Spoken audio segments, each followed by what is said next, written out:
ఈ చివరి రోజుల్లో అత్యంత ముఖ్యమైన ఆలోచన విధానం సంఘం నేర్చుకోవాలి. అదే కదండి మీరు చెప్పాలనుకున్నారు. డిమాండింగ్ ఉండదని అదొకటే మీరు చెప్పలేదు, కానీ అన్నీ చెప్పారు. రైట్. Praise the lord. చిన్న ప్రార్థన చేసుకుందామా. సర్వశక్తిమంతుడైన మా దేవ, కనికరం కలిగిన మా తండ్రి, మాతో మాట్లాడండి. మీరు మాట్లాడితే మేము బ్రతుకుతాం. మీరు మాట్లాడితే మాలో జీవం ఉంటుంది. మీరు మాట్లాడండి ప్రభువా.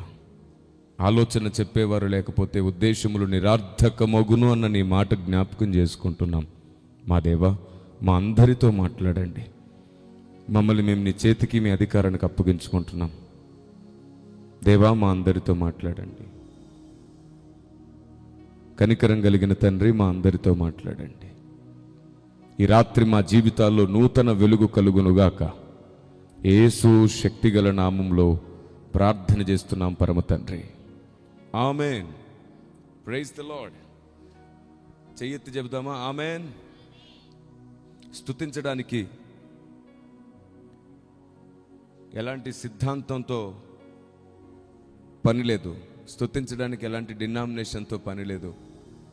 స్తుతి ఏ సిద్ధాంతానికి, ఏ మినిస్ట్రీకి, ఏ డినామినేషన్కి సంబంధించింది కాదు. స్తుతి విశ్వాసానికి సంబంధించింది. దేవుడు అర్థమవుతున్న కొలది మనం మనసారా స్తోత్రం చేయాలి. స్తుతి చేయడానికి సిగ్గుపడకండి. మీరు స్తుతి చేయడానికి సిగ్గుపడితే దైవ కార్యాలు అనుభవించడానికి కూడా మన జీవితాల్లో ఎన్నో ఆటంకాలు అలాగే ఉండిపోతాయి. స్తుతి ద్వారా ఎరుకో కోట కూలిందన్నది నిజమైతే, మీరు ఈరోజు మనసారా ఇష్టపూర్వకంగా స్తుతిస్తుండగా మీకు దేవునికి మధ్యలో ఉన్న ఆటంకములు తొలగిపోయే కృప మీకు కలుగునుగాక. ఆమెనన్న వారికి కలుగుగాక. ఇప్పుడు అంటారు కాబట్టి అనండి. మనసారా హృదయమంతటితో విశ్వసిస్తూ స్తోత్రం చేయండి. మనం దేవుని చంటి పిల్లలం, చిన్న పిల్లలం. ముదిమి వచ్చే వరకు ఆయన మనల్ని ఎత్తుకొని ముద్దాడుతాడు. ఆయన సన్నిధిలో మనం పిల్లల వలె ప్రవర్తించి చూడండి. మన జీవితాలను గొప్పదిగా మార్చగల సమర్థుడు ఆయన. ఆమెన్ చెప్పరే? ఆమెన్. మీకు తెలుసా, మీరు ఆ పలికే మాట ఏదో నామకార్థంగా పలకండి. మీరు ఆమెనని పలుకుతున్నప్పుడు విశ్వసించండి.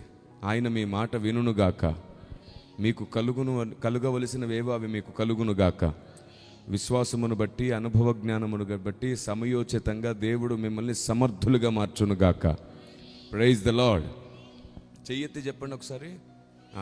ఇప్పటి నుంచి ఆమెనన్న ప్రతిసారి చెయ్యెత్తి చెప్పండి. ఎందుకో తెలుసా? నన్ను తగ్గించుకుంటున్నానయ్యా, నిన్నే హెచ్చిస్తున్నాను అనడానికి ఒక సూచన చెయ్యెత్తడం. ఆయనకే మహిమను చెల్లించడం. Praise the lord. రైట్. జీవం గల సంఘం ఎలా ప్రవర్తించాలి? జీవం కలిగిన దేవుని సంఘం ఎలా ప్రవర్తించాలి? ఈ టైటిల్తో ఈరోజు సభ మన ముందుంది. అయితే సంఘములో సహవాసం అనేది అత్యంత ముఖ్యమైనది. 4 విభాగాలు, 4 స్తంభాలు అపోస్తుల దినాల్లో మనకు కనబడతాయి. అపోస్తుల బోధ యందును, రొట్టె విరుచుట యందును, సహవాసమందును, ప్రార్థన చేయుట యందును వారు ఎడతెగక ఉన్నారు అని. మీకు తెలుసా, అపోస్తుడైన పౌలు ఈ భూమి మీద బ్రతికిన దినాల్లో క్రీస్తు శిలువలో మిగిల్చిన శ్రమలను పూర్తి చేశాడనే మాట ఉంటుంది. తర్వాత దేవుడు ఆయనకు అప్పగించిన పని కూడా పూర్తి చేశాడని ఉంటుంది. అంటే ప్రతి వ్యక్తిని సంపూర్ణుని చేసి నిలవబెట్టడానికి ప్రతిరోజు ప్రయాసపడ్డాడు. కానీ చాలా విచిత్రం, పౌలు మహాశయుడు, మహాభక్తుడు, నన్ను వెంబడించండి అని బైబిల్లో ధైర్యంగా ఒక స్టేట్మెంట్ ఇవ్వగలిగినటువంటి మహా అభిషక్తుడు. అలాంటి మహాభక్తుని జీవితం కూడా చాలా సామాన్యంగా సామాన్యుల మధ్యలో కూడా ఆయన సంచరించి, సామాన్యులతో కూడా ఆయన మాట్లాడి, రాత్రింబగళ్ళు దేవుని సంకల్పం బోధించి ఒక్కొక్కరిని సైనికులుగా మార్చి ఓ అద్భుతమైన సైన్యాన్ని సిద్ధపరిచి ఈ లోకాన్ని విడిచిపెట్టి వెళ్ళిపోయాడు. భక్తులు వేసిన విత్తనం ఒకరోజు మొలిచింది అంటే దాని వెనకాల చూడండి ఒకసారి, ఒక్కడు 1000 మంది అయితే ఆ 1000 మంది మరలా ఒక్కొక్కడు 1000 మంది అవుతున్నారంటే అర్థం చేసుకోండి. నేను అదే నమ్ముతాను. సభ చిన్నదైనా పెద్దదైనా ఇక్కడ 10 మంది వెలిగితే చాలు, ఒక్కొక్కరు 1000 మందిని వెలిగించేవారు అవుతారు అని. Praise the lord. ఈ నమ్మకంతో నేను పరిచర్య చేస్తున్నాను. ఈ నమ్మకంతోనే వాక్యం బోధిస్తున్నాను. నేను నమ్ముతున్నది ఆయన ముందు, ఆయన దృష్టిలో అనుకూలమై ఉన్నందు చేత ప్రతి సభలో అనేకులను ఆయన వెలిగిస్తున్నాడు. ప్రతి సభలో అనేకులు సత్యం తెలుసుకుంటున్నారు. అలా సత్యం తెలుసుకున్నవారు, అలా వెలిగిన వారందరినీ మేము ఎంపీఐ మిషన్ పీస్ ఇండియా అనే వేదికను స్థాపించి దేశం కొరకు 1,00,000 మంది సైనికులు, సువార్త విషయములో జ్ఞానులు, లోకం అడిగే ప్రతి ప్రశ్నకు పౌలు లాంటి సమాధానం చెప్పగల వివేకవంతులు, ఇలా ఉన్నతమైనటువంటి వ్యక్తిత్వం గల వారిని తయారు చేస్తున్నాం. లోకం మనల్ని ఎన్నో ప్రశ్నలు అడుగుతుంది. లోకం అడిగే ప్రతి ప్రశ్నకు మనం తిరుగులేని సమాధానం ఇవ్వాలి. అయితే సమాధానాన్ని సమాధానంగానే చెప్పాలి. సమాధానాన్ని సమాధానంగానే చెప్పాలి. ఆవేశంగానో తొందరపడో చెప్పకూడదు. సకల జనులకు మన సహనాన్ని చూపించే అవకాశం వస్తే దాన్ని సువార్తకే ఆయుధంగా వాడాలి. దేవుని ప్రజ, ఈ ముగింపు దినాలలో మన ప్రాణం పోకముందు మనకు ఎన్నో అవకాశాలు ఇస్తాడు దేవుడు. ప్రతి అవకాశము సువార్తకు అవకాశం అవ్వాలి. ప్రతి ప్రయత్నము ఆత్మల రక్షణ అవ్వాలి. ఆమేన్. కాబట్టి అపోస్తల దినాల్లో సంఘం చాలా ముఖ్యమైన పాత్ర పోషించినటువంటి 4 ఘట్టాలు, 4 స్తంభాలు మన ముందున్నాయి. ఒకటి, అపోస్తల బోధ యందును, రొట్టె విరుచుట యందును, ప్రార్థించుట యందును, సహవాసమందును ఎడతెగక ఉన్నారంట. చివరి నుండి వద్దాం. సహవాసం అంటే ఏమిటి? నేను ఇప్పుడు ఒక మాట మిమ్మల్ని అడుగుతాను, సరిగ్గా ఆలోచిస్తూ వినండి. మనం ఎప్పుడు మందిరానికి వచ్చినా, సభలకు వచ్చినా మనకు నచ్చిన వాళ్ళ పక్కనే కూర్చుంటూ ఉంటాం ఆదివారాలు. కానీ ఇది సహవాసం అవ్వదు. మనకు నచ్చిన తోక పట్టుకోవడం సహవాసం ఎలా అవుతుంది? కాదు కదా. కొందరు ఆలస్యంగా మందిరానికి వస్తుంటారు. ఆలస్యంగా వచ్చిన నా తోక ఎక్కడుందా అని దూరం నుండి చూసుకొని అక్కడికే వెళ్ళి పక్కనే కూర్చుంటారు. కాబట్టి సహవాసాల్లో తోకలు ఉండకూడదు. నిజమే నేను చెప్పేది. సహవాసం అంటే ఏమిటంటే మనకు నచ్చిన వారి పక్కన చర్చిలో కూర్చోవడం కాదు. మందిరంలో ఎంతమంది ఉంటారో వారందరితో నీకు సహవాసం ఉండాలి. ఆరాధనలో వారందరితో నీకు సహవాసం ఉండాలి. ఒక వారం ఒకరితో కూర్చున్నప్పుడు తర్వాత వారం ఇంకొకరితో కూడా నీ సహవాసం ఉండాలి. ఎప్పుడు నీకు నచ్చిన వారితోనే మందిరంలో కూర్చోకూడదు. మీకు తెలుసా, ఎప్పుడైతే మీరు మందిరంలో అందరితో సహవాసం కలిగి ఉంటారో మీరు ఊహించరు, ఆత్మదేవుడు అందరి కొరకు మిమ్మల్ని వెలిగించడం ప్రారంభిస్తాడు. అందరి కొరకు మీకు అన్నీ ఇవ్వడం ప్రారంభిస్తాడు. అందరి కొరకు మిమ్మల్ని దీవించడం ప్రారంభిస్తారు. అందుకు మీరు చేయాల్సిన పని ఏమిటంటే, ఒక మంచి పుస్తకం, ఒక బుక్ ఒకటి పెట్టుకోండి. ఒక బుక్ పెట్టుకొని ఒక ఆదివారం ఎవరితోనైతే కూర్చుంటారో వారి పేరు, వారి విజ్ఞాపన, వారి కష్టసుఖాలు రాసుకోండి, వాళ్ళ ఫోన్ నంబర్ రాసుకోండి. ఆ వారమంతా వారి కోసం, వారి విజ్ఞాపన కోసం ప్రార్థన చేయండి. ఆ వారమంతా రోజుకు 2 నిమిషాలైనా వారిని పలకరించండి. నేను మీకోసం ప్రార్థిస్తున్నానని. అంతేకాదు, అనవసరమైన ఏ ముచ్చట్లు మాటలు కాకుండా కేవలం వాక్యమే మాట్లాడుకోండి. నేను నాతో ఉన్నటువంటి WCM సంఘం అంతటికి, టీం అంతటికి ఎప్పుడు కొన్ని సంవత్సరాల నుంచి బోధిస్తున్నాను. అనవసరమైనవి తెలుసుకోవాలని ప్రయత్నించకండి. చూసిందల్లా నిజమే అనుకునే ప్రయత్నం చేయకండి. విన్నదల్లా నిజమే అనే భ్రమలో ఉండకండి. ఎవరెవరి గురించో ఫోన్లు చేసి గంటల తరబడి పిచ్చి మాటలు మాట్లాడుకోకండి. ఎందుకంటే అనవసరమైనవి తెలుసుకోవాలనే తపనే నీలో సాతాను నివాసం చేయడానికి కారణమవుతుంది. రెండవది, అనవసరమైనవి తెలుసుకునే ప్రయత్నం చేసినప్పుడు మన నోటిని సాతాను వాడుకుంటాడు, మన మనస్సును సాతాను వాడుకుంటాడు.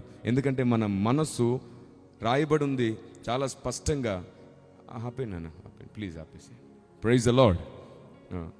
రాయబడి ఉంది ఏమిటంటే, సమయము పోనీయక సద్వినియోగం చేసుకోమని. దివారాత్రములు దీన్ని ధ్యానించేవాడు ధన్యుడని. కానీ అనవసరమైన వ్యర్థమైనవి ధ్యానిస్తున్నప్పుడు మన మైండ్ డస్ట్బిన్ మైండ్ సెట్ అయిపోతుంది. ఏమవుతుంది? డస్ట్బిన్ మైండ్ సెట్ అవుతుంది. ఈ డస్ట్బిన్ని పరిశుద్ధాత్మ దేవుడు పొరపాటును కూడా ముట్టడు. అప్పుడు డస్ట్బిన్లో ఉండేవాడెవడు? పందుల్లో కూడా నివసించేవాడెవడు? కాబట్టి వాడు వచ్చి మన పరిస్థితులను మార్చేస్తాడు. మనకు దేవుడిచ్చినటువంటి ఆరోగ్యాన్ని పాడు చేస్తాడు. మన మానసిక స్థితి పాడు చేస్తాడు.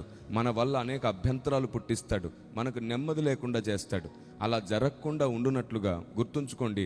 అనవసరమైనవేవి పలకరించొద్దు, అనవసరమైనవేవి వినొద్దు, అనవసరమైనవేవి తెలుసుకోవాలని ప్రయత్నించొద్దు. ఎందుకంటే అవసరమైనవి తెలుసుకోవడానికి మనకు వయస్సు సరిపోదు, ఆయుష్కాలం సరిపోదు. కాబట్టి జీవం గల సంఘం చేయాల్సిన మొదటి పని ఏమిటి? అపవిత్రమైన ముసలము ముచ్చట్లు పెట్టొద్దు. వేరొకరి గురించి ఏం జరిగిందో తెలుసుకోవాలనే పిచ్చి ఇంట్రెస్ట్ నీకు ఉండకూడదు. గ్రంథం గురించి, దేవుని గురించి తెలుసుకోవడానికి నీ ఆయుష్కాలం సరిపోదు. దివారాత్రములు దాన్ని ధ్యానించడానికి నాకు మొరపెట్టుము, నేను నీకు నిగూఢ సంగతులు బోధిస్తానని మాటిచ్చాడు. కాబట్టి ఆయన సన్నిధిలో మొరపెట్టడానికి సమయాన్ని హెచ్చించాలి. ఎందుకో తెలుసా? మీరు ఎప్పుడైతే ఇంకొకరిని గురించి తెలుసుకుంటారో ఆటోమేటిక్గా దేవుని గురించి తెలుసుకునే విషయంలో వెనుకబడిపోతారు. ప్రేమ పాడైపోతుంది, సహవాసం పాడైపోతుంది, నెమ్మది లేకుండా పోతుంది, మీ వ్యక్తిగత ప్రార్థనా జీవితం పాడైపోతుంది, ప్రతి చిన్నదానికి ఎక్కువ ఆందోళన వచ్చేస్తుంది. ఆ తర్వాత మీరు ఎంత కష్టపడ్డ ఫలితాన్ని మీరు చూడలేరు. కాబట్టి దేవుని ప్రజ, అలాంటి మనసు ఒకవేళ మీకుంటే యూటర్న్ తీసుకోండి. అనవసరమైనవి వినొద్దు, అనవసరమైనవి మాట్లాడద్దు. కేవలం దేవునికి ఇష్టమైనవి, అవసరమైనవి మాత్రమే మాట్లాడండి. దేవుడు మిమ్మల్ని మండుతున్న దీపాలుగా మారుస్తాడు. Praise the lord. మనం చాలాసార్లు ఇద్దరం కూర్చున్నామంటే మూడో వ్యక్తిని గురించి మాట్లాడుతుంటాం. ఆ మూడో వ్యక్తి మాట నాలుగో వ్యక్తికి చెబుతాం, నాలుగో వ్యక్తి మాట ఐదో వ్యక్తికి చెబుతాం. నీ వ్యక్తిత్వం ఎంత చండాలమైనది, ఎంత నీచ నికృష్టమైన స్వభావం అది, ఎంత దుర్మార్గపు ఆలోచన విధానం అది. నీచ ప్రవృత్తి అంటారు దాన్ని. ఏమంటారు దాన్ని? నీచ ప్రవృత్తి. నేను ఈ విషయాలన్నీ ఎన్నోసార్లు చెప్పాను, ఎన్నో విషయాలు ప్రకటిస్తూ వచ్చాను. ఇంకొకసారి మీకు జ్ఞాపకం చేస్తున్నాను. దేవుని ప్రజ, జీవం కలిగిన సంఘ ప్రవర్తన, మన తోటి వారి విషయంలో మన నోటిని జాగ్రత్తగా ఉంచుకోండి, మన మాటను జాగ్రత్తగా ఉంచుకోండి, మన ప్రవర్తన జాగ్రత్తగా ఉంచుకోండి. అప్పుడు ఆయన మనకు స్నేహితుడు అవుతాడు. ఆమేన్. మీకు బైబిల్ గ్రంథంలో యోహాను సువార్త 15వ అధ్యాయం 15వ వచనం మీరు చూస్తే అక్కడ ఏమని ఉంటుందంటే, నేను మిమ్మల్ని దాసులను పిలవాలనుకోవట్లేదు, స్నేహితుడని పిలవాలనుకుంటున్నాను. ఎందుకంటే దాసునికి యజమానుడు చేసేది ఏంటో తెలియదు, కానీ నేను చేసేదంతా మీకు చెప్పాలనుకుంటున్నాను అంటాడు ఆయన. ఈ కారణం చేత దేవుడు తన మనసు మనతో పంచుకోవాలనుకుంటున్నాడు. కాబట్టి ఆయన మనసు పంచుకోవలసిన వ్యక్తులకు ఉండవలసిన మొదటి లక్షణం ఇంకొకరిని గూర్చి తప్పుగా మాట్లాడడమో, లేని మాటలు కల్పించడమో, ఒక దగ్గర విని దాన్ని ఇంకొకరి దగ్గర చెప్పుకోవడమో చేయకూడదు. అలా చేయడం ద్వారా నువ్వు సాతానుకు సహాయంగా మారుతావు. అలా చేయడం ద్వారా నీ నోరు తప్పుగా మాట్లాడుతుంది. అప్పుడు మనుషుడు ఉచ్చరించే ప్రతి మాటకు లెక్క అనే చోటికి వచ్చేసావు అంటే ఆత్మదేవుడు లెక్క పూర్తయ్యే వరకు నీకు జరగవలసిన కార్యములను ఆయన చేయలేడు. మీకు చెప్తున్నాను, మీకు తెలుసా, మనకు అనవసరమైన సమస్య వస్తుంది అంటే దాని వెనకాల మన నోరు చాలా ప్రధాన పాత్ర పోషిస్తూ ఉంటుంది. ఈ నోటి నుంచి బయటికి వెళ్ళేదే మనల్ని అపవిత్రపరుస్తుందనే మాట ఉంది, చూశారు? అవును. అందుకే నేను అభిప్రాయాల విషయంలో, ఆలోచన విధానం విషయంలో ముందుగా చాలా ఖచ్చితంగా బోధిస్తుంటాను. మరి మీరు మీ తోటివారి విషయంలో ఎప్పుడైనా సరే ఎప్పుడు ఇంకొకరిని గురించి మాట్లాడుతూనే ఉన్నారా? అయితే జాగ్రత్త, చాలా తొందరలో దేవుడు మిమ్మల్ని ఉమ్మివేస్తాడేమో, భయపడాల్సిన విషయం అది. ఇంకొకరిని గూర్చి మాట్లాడుతూ వదరుబోతులుగా అపవిత్రమైన మాటలు మాట్లాడుతూ ఉంటే, ఇంకొకరిని గూర్చి నెగిటివ్ మాత్రమే మాట్లాడుతూ ఉంటే నీతో ఆత్మదేవుడు నివసించలేడు. ఎందుకంటే ఆయన అల్లరికి కర్త కాడు, ఆయన సమాధానానికి కర్త. ఆయన ఉన్న చోట నెమ్మది ఉంటుంది, సమాధానం ఉంటుంది. ఆయన ఎప్పుడు ఎవరిని అవమానించడు, నిందించడు, ఎవరిని గురించి ఎప్పుడు చులకనగా మాట్లాడు, తక్కువగా మాట్లాడు. దేవుని ప్రజ, నేర్చుకోండి. ఈ విషయంలో ఎప్పుడైతే మీరు స్పష్టంగా ఉంటారో ఆత్మదేవుడే మీ నాయకుడు అయిపోతాడు. కాబట్టి సహవాసం అనే విషయంలో మనం అందరి విషయంలో కలిసి ఉండాలి, అందరితో ప్రేమగా ఉండాలి, కానీ అందరి విషయాలు ఇంకొకరితో మాట్లాడుకోకూడదు. ఇది భక్తి జీవితంలో చాలా ముఖ్యమైన పాత్ర పోషిస్తుంది. ఎందుకో తెలుసా? నిజమైన స్నేహం అది, నిజమైన బంధం అది. సంఘం అంటే ఒక కుటుంబం అది. Praise the lord. నేను మిమ్మల్ని మాట్లాడుతాను, మీ కుటుంబంలో ఉన్న వ్యక్తిని గురించి మీరు ఎప్పుడైనా పక్కింటికి చెప్పారా? మీ కుటుంబంలో ఉన్న మనుషులను గురించి ఊర్లో ఎవరితోనైనా మాట్లాడారా? మీ అమ్మ గురించో, మీ నాన్న గురించో, మీ అన్న గురించో, మీ చెల్లి గురించో బజార్లో 10 మందికి చెడ్డగా చెప్పారు ఎప్పుడైనా? ఎందుకు చెప్పలేదు? చెబితే నీ పరువు కూడా పోతుంది కదా అని. మరి ఇదంతా దేవుని కుటుంబం కదా? సార్వత్రిక సంఘం అంతా దేవుని కుటుంబం కదా? కాబట్టి సంఘం ఈ విషయంలో ఖచ్చితంగా నడుచుకోవాలి, జాగ్రత్తగా ఉండి తీరాలి. ఇది లేఖనం చెబుతున్నటువంటి హెచ్చరిక. సహవాసంలో జాగ్రత్తగా ఉండండి. అందుకు నేను మీకు ఒక హోంవర్క్ ఇస్తున్నాను. మీరు ఒక బుక్ పెట్టుకోండి, ఒక ఆదివారం ఒకరితో కూర్చోండి, వారి పేరు రాసుకోండి, వారి విజ్ఞాపన రాసుకోండి, వారి ఫోన్ నంబర్ రాసుకోండి, వారి కష్ట సుఖం కోసం ఆ వారమంతా ప్రార్థించండి. మీరు నేర్చుకున్న వాక్యమే వారితో మాట్లాడండి, ఇంకేది మాట్లాడకండి. ఆత్మదేవుడు కార్యం చేస్తున్నాడు. మళ్ళీ 2వ ఆదివారం వచ్చినప్పుడు ఇంకొకరితో కూర్చోండి. ఇలా అందరితో సహవాసం చేయాలి.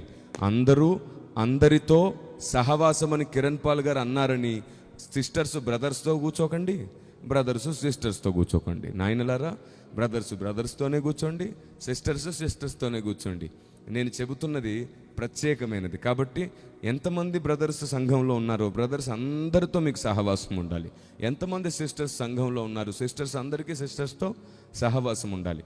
ఇలా ఒకరి కష్టం ఒకరికి తెలిసినప్పుడు, ఒకరి మనసు ఒకరికి తెలిసినప్పుడు, ఒకరిని గూర్చి ఒకరు బాగా అర్థం చేసుకున్నప్పుడు, సాతాను ఎన్ని సమస్యలు పుట్టించాలనుకున్నా, ఎంత ఐక్యత పాడు చేయాలనుకున్నా, ఎన్ని కల్పితాలు చెప్పినా చెక్కు చెదరని ప్రేమ మనందరి మధ్యలో ఉంటుంది. ఎక్కడ సంఘంలో ప్రేమ ఉంటుందో అక్కడ దేవుడు ఉంటాడు. దేవునికి స్తోత్రం కలుగును గాక. బైబిల్ ఏమంటుందో తెలుసా? ప్రేమ కలిగి ఉండుటకు ప్రయాసపడమంటుంది. మరి ప్రేమ కలిగి ఉండడానికి ప్రయాసపడదామా? ప్రేమలు పోగొట్టుకోవడానికి ప్లాన్స్ చేసుకుందామా? కాబా ఎంత తగ్గించుకుంటామో అంతగా హెచ్చించబడతామంట. తగ్గించుకునే విషయంలో జాగ్రత్త. సాతాను మనల్ని ఎప్పటికప్పుడు హెచ్చించడానికి రెచ్చగొడుతూ ఉంటాడు. గుర్తుంచుకోండి, జీవితకాలం మొత్తంలో మనకు అప్పగించబడిన దాని కొరకు మనం తగ్గించుకున్నప్పుడే దేవుడు పరలోక రాజ్యంలో మన మహిమనిచ్చి హెచ్చిస్తాడు ఆయన. దేవునికి స్తోత్రం. రైట్, మొదటిది ఏమిటి? సహవాసం. మరి ఇప్పుడు నేను మిమ్మల్ని అడుగుతున్నాను, జీవంగల సంఘమా, నీవు ఇలాగే ప్రవర్తిస్తున్నావా? నీకు నచ్చిన వారి పక్కనే కూర్చుంటున్నావా? ఎంత విచిత్రం అంటే, ఆదివారాలు కొందరు త్వరగా వస్తారు, కొందరు ఆలస్యంగా వస్తారు కదా. కొందరు అంటుంటారు, అక్క నేను త్వరగా వెళ్ళిపోతున్నాను, నువ్వు రెడీయా? నాకు ఇంకొంచెం టైం పట్టేలాగుంది, నా బైబిల్ తీసుకెళ్ళి నీ పక్కనే స్థలం ఆపు. ఆపితే ఆపావు కానీ ఫ్యాన్ కిందే ఆపు. ఎంతమంది లేరు ఇలాగా? కాబట్టి వద్దు. ఎప్పుడు నచ్చిన వారి పక్కన కూర్చోకండి. మీరు ఎప్పుడు సంఘంలో అందరితో ఉండండి. అప్పుడు మీలో ఉన్న భక్తి, మీలో ఉన్న విశ్వాసం, మీలో నుండి ఆత్మదేవుడు వారి జీవితాన్ని వెలిగించే అవకాశం ఉంటుంది. ఇలా ఒకరిని బట్టి ఒకరు వెలుగుతూ సాతాను ఒంటరవుతాడు, మనం సైన్యం అవుతాం, ఏకమవుతాం. బిగ్గరగా సిగ్గుపడుతూ కాదు, బిగ్గరగా. అదే చెప్తున్నాను, సాతాను సిగ్గుపడాలి, సంఘం కాదు సిగ్గుపడాల్సింది. దేవుణ్ణి స్తుతించడానికి కూడా సిగ్గుపడితే అంతకంటే దౌర్భాగ్యమైన జీవితాలు ఇంకొకటి ఉండవేమో అనుకుంటాను నేను. దేవుణ్ణి స్తుతించడానికి సిగ్గుపడకండి దయచేసి, మనసారా స్తుతి చేయండి. Praise the lord. రెండవది ప్రార్థన, మానని ప్రార్థన. అవును, విసుకక ప్రార్థించమన్నాడు. మనము అవసరాలకు మోకరించి ప్రార్థించే ప్రార్థన కాదు, ప్రతిరోజు మనకు ఆయనకు సహవాసం కావాలి. నిద్ర లేవగానే ఆయనతో కొద్దిసేపు మాట్లాడండి. కొంచెం టైం దొరికితే ఆయనతో కొంచెంసేపు మాట్లాడండి. నీ రాత్రి పడుకునే ముందు కొద్దిసేపు ఆయనతో మాట్లాడండి. అలా మీ స్నేహాన్ని ఆయనతో బలపరుచుకునే ప్రార్థన చేయండి. ఎప్పుడు అనేకుల కొరకు ప్రార్థించండి, ఆయనతో మాట్లాడండి. కుదిరినప్పుడల్లా కష్టాలు, ఇబ్బందులు, కన్నీళ్ళు, సమస్యలు, రోగాలు, వ్యాధులు, ప్రమోషన్లు, గర్భఫలాలు, ఎప్పుడు వీటి కోసం ఏడుస్తూ ఉండకండి. నేను ఒక మాట చెప్పనా, మీకు 90 రోజుల ఛాలెంజ్ ఇస్తాను. 90 days మీకోసం మీరు ప్రార్థించకుండా, మీ కష్టాలు బాధల కోసం ప్రార్థించకుండా, దేవుని వాక్యం కొరకు, దేవుని న్యాయం కొరకు, దేవుని రాజ్యం కొరకు, దేవుని సత్యం కొరకు, ప్రభువా నీ ఉద్దేశములను అర్థం చేసుకునే కృప మాకు ఇవ్వమని బ్రతిమాలుతూ ఉండండి. 90 రోజులు గడిచేలోపు మీరు అడగకుండానే మీ సమస్యలు వాటికవే తొలగిపోవడం మీరు కళ్ళారా చూస్తారు. మీ పరిస్థితుల నుంచి మీరు విడుదల పొందడం చూస్తారు. ఎందుకో తెలుసా? మీ పక్షమున ఆయన పనిచేయడం ప్రారంభిస్తాడు. కాబట్టి నియమము ప్రకారంగా మనం నడిస్తే సుఖము సౌఖ్యము మన సొంతం అవుతుంది. ఎక్కడుంది ఈ మాట? తిమోతి పత్రిక, మొదటి పత్రిక 2వ అధ్యాయం 1 నుంచి రాయబడి ఉంటుంది. చూడండి ఒకసారి. మీలో ఎవరైనా చదువుతారా? ఉన్నారా? మనము సంపూర్ణ భక్తియు మాన్యతయు కలిగి నెమ్మదిగాను సుఖముగాను బ్రతుకు నిమిత్తము అన్నిటికంటే ముఖ్యముగా మనుషులందరి కొరకును, రాజుల కొరకును, అధికారులందరి కొరకును విజ్ఞాపనలను, ప్రార్థనలను, యాచనలను, కృతజ్ఞతాస్తుతులను చేయవలని హెచ్చరించుచున్నాను. Praise the lord. ఈ మాట విన్నారా? ఎంత స్పష్టంగా రాయబడిందో. మీరు సుఖముగా సౌఖ్యముగా ఉండాలంటే మీ కొరకు మీరు ప్రార్థించాలా, అనేకుల కొరకు ప్రార్థించాలా? కాబట్టి దేవుని ప్రజ, మనం సుఖముగా సౌఖ్యముగా ఉండాలంటే మన కోసం కాదు, అనేకుల కొరకు ప్రార్థించాలి. దేవుని నీతిని, రాజ్యమును మొదట వెతకాలి. అటు తర్వాత మీతో పాటు అన్నీ రాబోతున్నాయి. విచిత్రం ఏమిటంటే, మీరు మీ ఆత్మీయ జీవితం యొక్క రహస్యాలను మర్చిపోయారు, లేదా ఇంకా తెలుసుకోలేదు.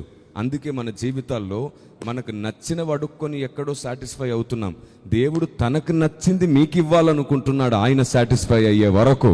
దేవునికి స్తోత్రం కలుగునుగాక.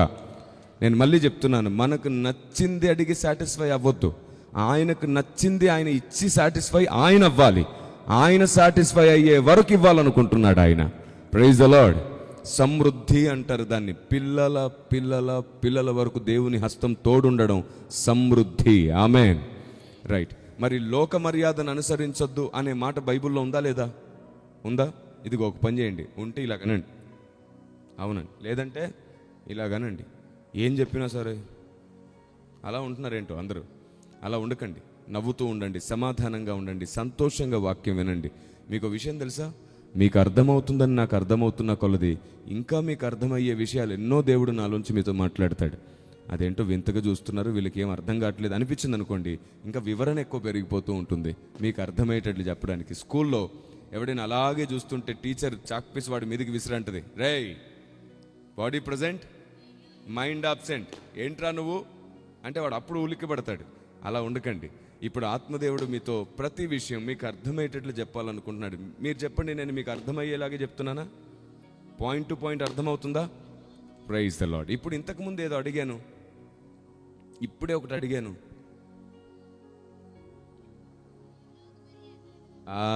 Very good. ఇలా నాకు తెలుసు కొందరు జ్ఞాపకం ఉంచుకున్నా సరే ఆ కొందరు అందరికీ చెప్పేటట్లు దేవుడే చేస్తాడు. మీరు విని మర్చిపోయినా సరే మీలో కొందరు మాత్రం వెలుగుతూ ఉంటారు మీ అందరి కోసం. ఆయన ప్రతి సభలో ఈ కార్యం చేస్తాడు. మీకు తెలుసా, గంటన్నర మెసేజ్ విన్నామనుకోండి, దాంట్లో అందరికి అన్ని పాయింట్స్ గుర్తుండవు. కానీ మీకు తెలుసా, ఒక్కొక్కరి దగ్గర ఒక్కొక్క పాయింట్ ఉంటుంది. ఒక్కొక్కరు 5 విషయాలు 10 విషయాలు గుర్తుంచుకుంటారు. కరెక్ట్ చేయాల్సింది ఏమిటంటే, మిగతా సమయాల్లో విన్నవి ఒకరికొకరు నేర్పించుకునే పనిలో ఉన్నారనుకోండి, మొత్తం గంటన్నర సందేశం అందరి హృదయాల్లో ఉంటుంది. ఏది మిస్ అవ్వదు, ఏది ఎటు పోదు, సాతాను ఎత్తుకొని పోడు. నిజంగా సంఘం అంటేనే ఇది. దేవుడు ఒక దైవజనుని నిలబెట్టి గంటన్నర మాట్లాడించాడు అనుకో, 2 గంటలు మాట్లాడించాడు అనుకోండి, ఒక వ్యక్తి ఆ 2 గంటలు మొత్తం జ్ఞాపకం ఉంచుకోలేకపోవచ్చు. అందుకే దాన్ని నెమరు వేయడం అనే ప్రస్తావనలోకి తీసుకొస్తున్నారు. మరలా మనం కూర్చొని ఆలోచిస్తూ ఒక్కొక్క పాయింట్ రాసుకున్నప్పుడు మనం దాంట్లో కొన్ని జ్ఞాపకం చేసుకోగలుగుతాం, కొన్నేమో జ్ఞాపకం చేసుకోలేం. అప్పుడు మనం తోటి వారితో కలిసి మాట్లాడాలి.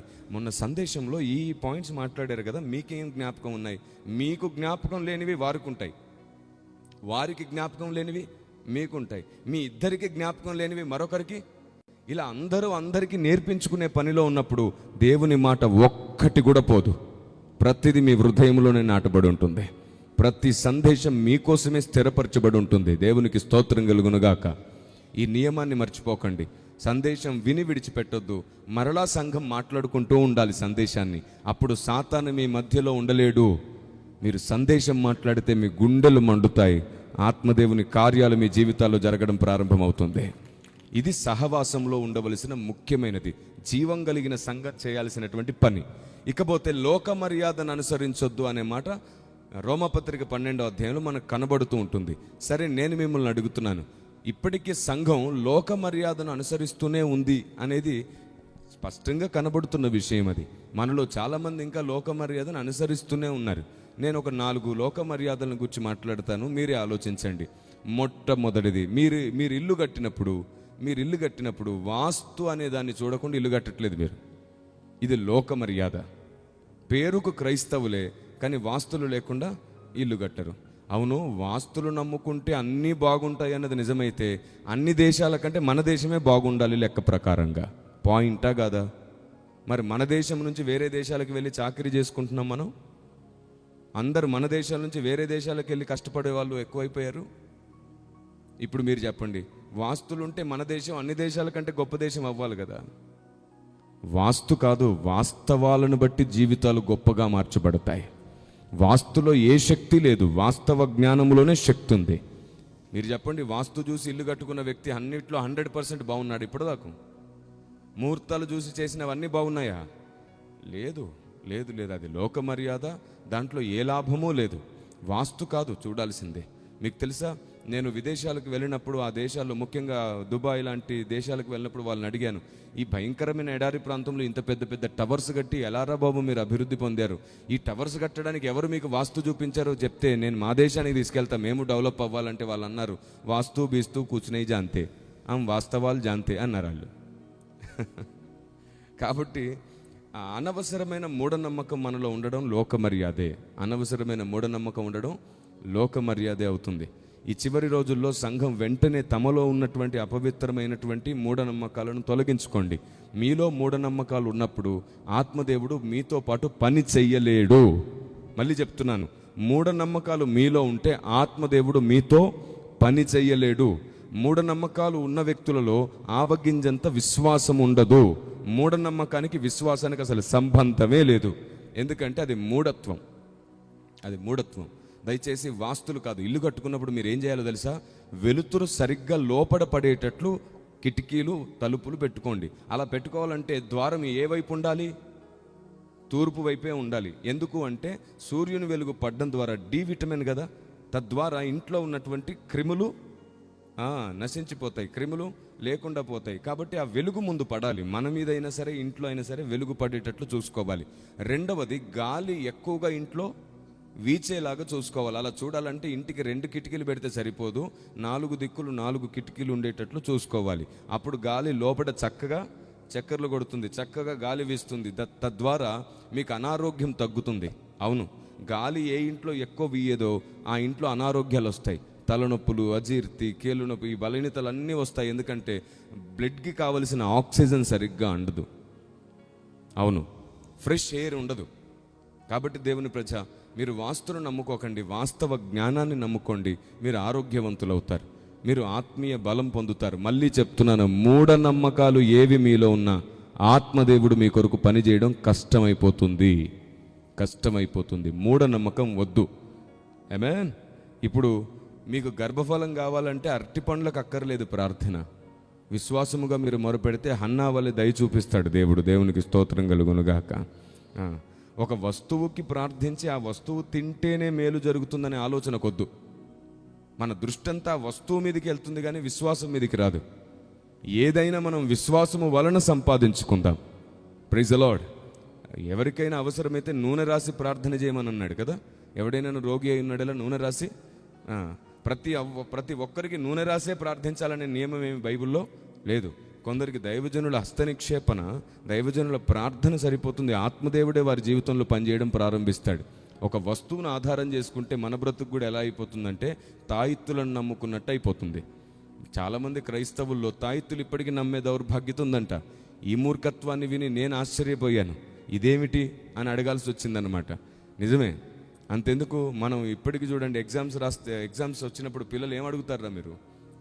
మార్కులు కావాలి, ర్యాంకులు కావాలి అని అడుగుతారు. మీకు తెలుసా దేవుడు మార్కులు వేయడు? దేవుణ్ణి మార్కులు అడగకూడదు, అది పొరపాటు ప్రార్థన. మీరు మార్కులు అడిగితే దేవుడు నీ 20ని 60 చేస్తాడా? నీ 60ని 80 చేస్తాడా? కాబట్టి వాక్యానికి విరుద్ధమైన ప్రార్థనతో పాటు అజ్ఞానపు ప్రార్థనది. అందుకంటాడు, మీ సుఖభోగముల నిమిత్తం మీరు ఏది అడిగినా అది మీకు కలగదు, మీరు నా చిత్తానుసారముగా ఏది అడిగినా అది మీకు అనుగ్రహిస్తాను అని మాట ఇచ్చాడు ఆయన. కాబట్టి మీరు మార్కులు అడగద్దు, జ్ఞాపక శక్తిని వరం ఇవ్వమని అడగండి, ఆయన ఇస్తాడు. రెండోది, ఎగ్జామ్స్ టైంలో భయపడకుండా ధైర్యంగా ఉండే కృపను అడగండి, ఇస్తాడు. మూడవది, ఎగ్జామ్స్ టైంలో ప్రశ్న చూడగానే జవాబు జ్ఞాపకం వచ్చేలాగా సహాయం చేయమని అడగండి, చేస్తాడు. అంతేగాని పేపర్ అంతా రాసిపెట్టి ప్రభు అని మాత్రం అడగద్దు. ఇలాగో దేవుని సన్నిధిలో మన ఆలోచన మూఢత్వం వైపు కొనసాగించకపోతేనే దేవుడు మన స్నేహితుడే, మనల్ని నడిపిస్తాడు. ఇలా ఆలోచిస్తూ పోతే ఎన్ని మూఢత్వాలు మనలో ఉన్నాయి. పేరుకు క్రైస్తవులమే, కుల కట్నాలు లేకుండా పెళ్లిళ్ళు చేసుకోం. మరి జీవం కలిగిన సంఘం ఇలా ప్రవర్తించుట న్యాయమా? పేరుకు క్రైస్తవులమే, కులం కావాలి, కట్నాలు కావాలి. నేను ఒక మాట అడుగుతాను, అన్యాయస్తులు దేవుని రాజ్యమునకు వారసులు? అదే నిజమైతే మనం చనిపోకముందే మనలో ఉన్న అన్యాయాన్ని సరిచేయాలి. రోజు రోజు మనలో చాలా మార్పు తీసుకురావాలి. ప్రతిరోజు మార్చుకోవలసినవి, నేర్చుకోవలసినవి విస్తారంగా ఉన్నాయి. నేను, మీరు, మనమందరం మనం దేవునికి అనుకూలంగా సిద్ధపడి ఒకరోజు సంపూర్ణం అవ్వాలి. ఆమేన్. Praise the Lord. ఒక న్యాయం మిమ్మల్ని అడుగుతాను. పెళ్లి పేరిట ఒక అమ్మాయిని మీకు ఇచ్చేస్తున్నారు. పెళ్లి పేరిట ఒక అమ్మాయిని ఒక అబ్బాయికి ఇచ్చేస్తున్నారు కదా, వాళ్ళకి ఏమిచ్చి రుణం తీరుస్తావు నువ్వు? ఒక అమ్మాయిని పెళ్లి పేరిట తమ సొంత బిడ్డని, అల్లారు ముద్దుగా పెంచుకున్న బిడ్డని, తమ పేగు తెంచుకొని పుట్టిన బిడ్డని, చంటి పాపలాగా చిన్నప్పటి నుంచి అల్లారు ముద్దుగా పెంచుకున్న ఒక ఆడబిడ్డని పెళ్లి పేరిట పురుషునికి ఇచ్చేస్తున్నారు కదా, ఏమిచ్చి రుణం తీరుస్తావు వాళ్ళది? ఒక మనిషినే నీ జీవితానికి ఇచ్చేస్తున్నారు కదా. నీ తల్లి తర్వాత తల్లిలాగా నీకు అన్ని చేసి పెట్టేది నీ భార్య కదా.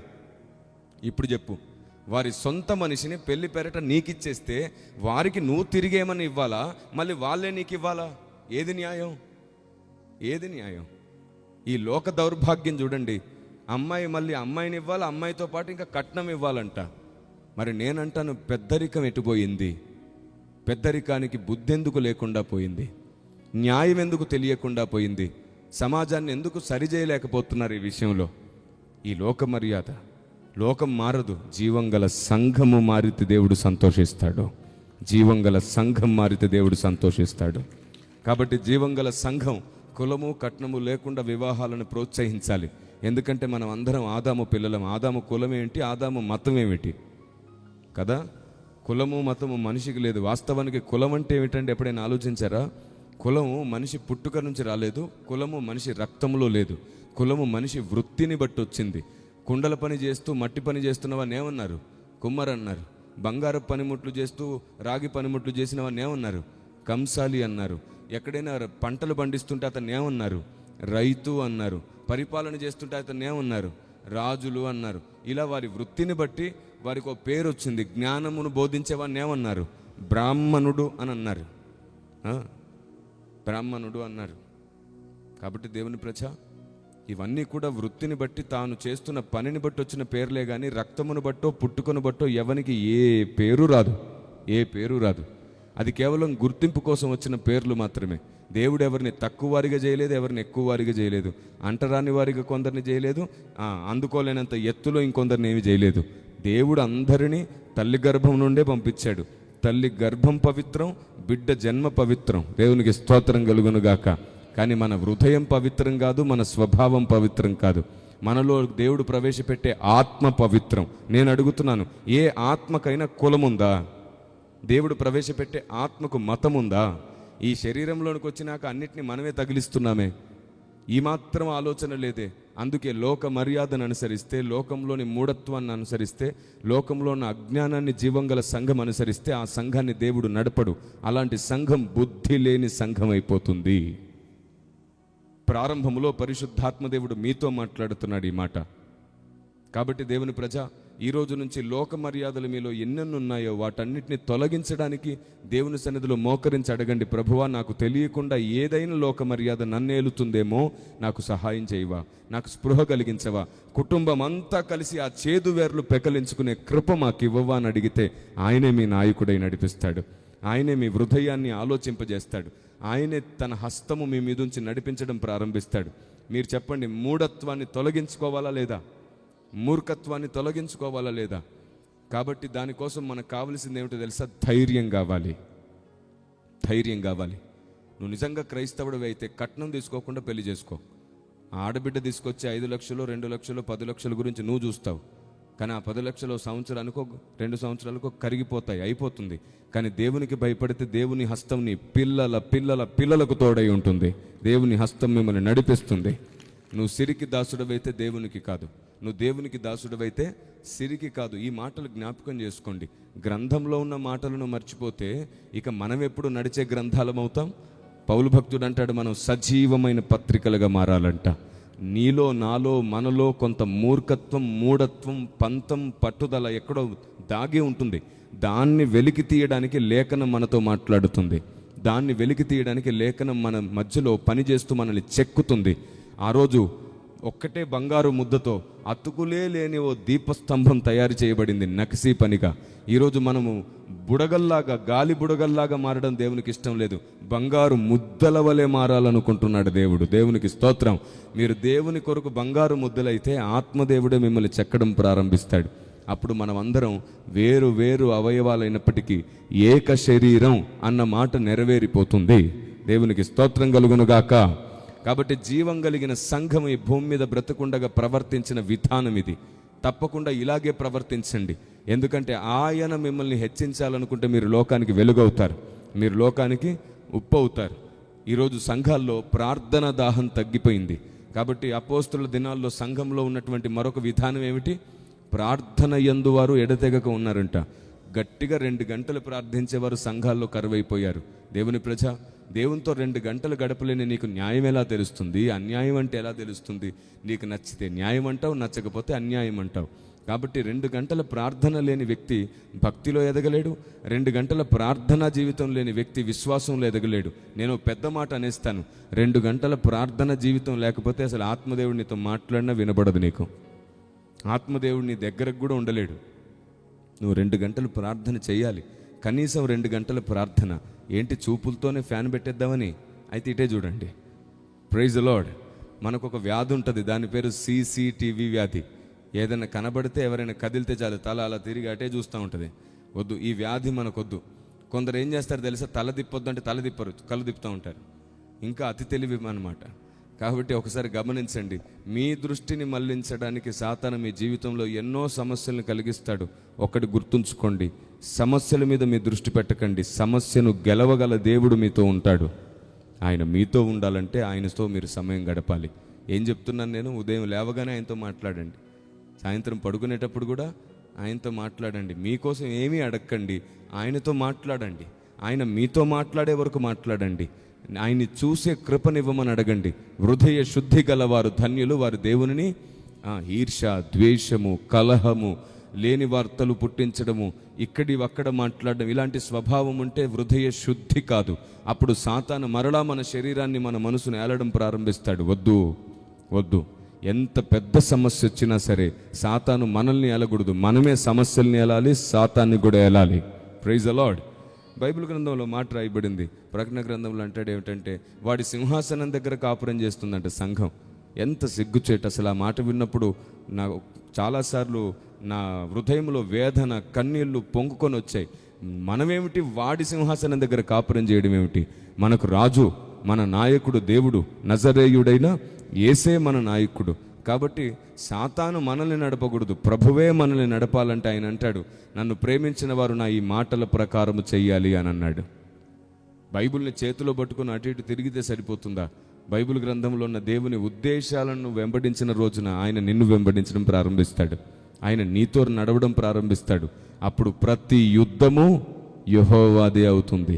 నీ పక్షమున పోరాటం చేసేవాడు దేవుడే అవుతాడు. Praise the lord. ఇంకా తర్వాత మిగిలింది ఏమిటి? అపోస్తుల బోధ, అలాగే రొట్టె విరుచుట. ఈ రెండు విషయాల్లో కూడా జీవం కలిగిన సంఘం ప్రవర్తించిన తీరు గురించి నేను చెప్తాను. మీరు చెప్పండి, ఎప్పుడైనా రొట్టె ఆకాశంలోకి ఎత్తినప్పుడు సహజంగా మనం ఏం నమ్ముతాం తెలుసా? ఈ రొట్టె క్రీస్తు శరీరమునకు సాదృశ్యం అని అంటుంటాం. మీరు ఎంతమంది ఈ మాట నమ్ముతూ ఉంటారు? సాదృశ్యం అని పలుకుతూ ఉంటాం చాలాసార్లు. తప్పు తప్పు తప్పు, చాలా పెద్ద పొరపాటు చేస్తున్నాం. బైబిల్లో అలా రొట్టెనెత్తి సాదృశ్యం అనే పదం పలకడం గురించి దేవుడు ఒప్పుకోవట్లా, బైబిల్ ఒప్పుకోవట్లా, ఆత్మదేవుడు అస్సలు ఒప్పుకోవట్లా. సాదృశ్యం కాదు. ఒక్కసారి రొట్టెనెత్తి అందరం కలిసి కృతజ్ఞతలు చెల్లించిన తర్వాత అది క్రీస్తు శరీరం అయిపోయింది. అందుకే ప్రభు ఏమన్నారు తెలుసా? ఇది నా శరీరం, నన్ను జ్ఞాపకం చేసుకుంటకు దీన్ని అని ఆకాశమునకు రొట్టెనెత్తి నా శరీరం అన్నాడు.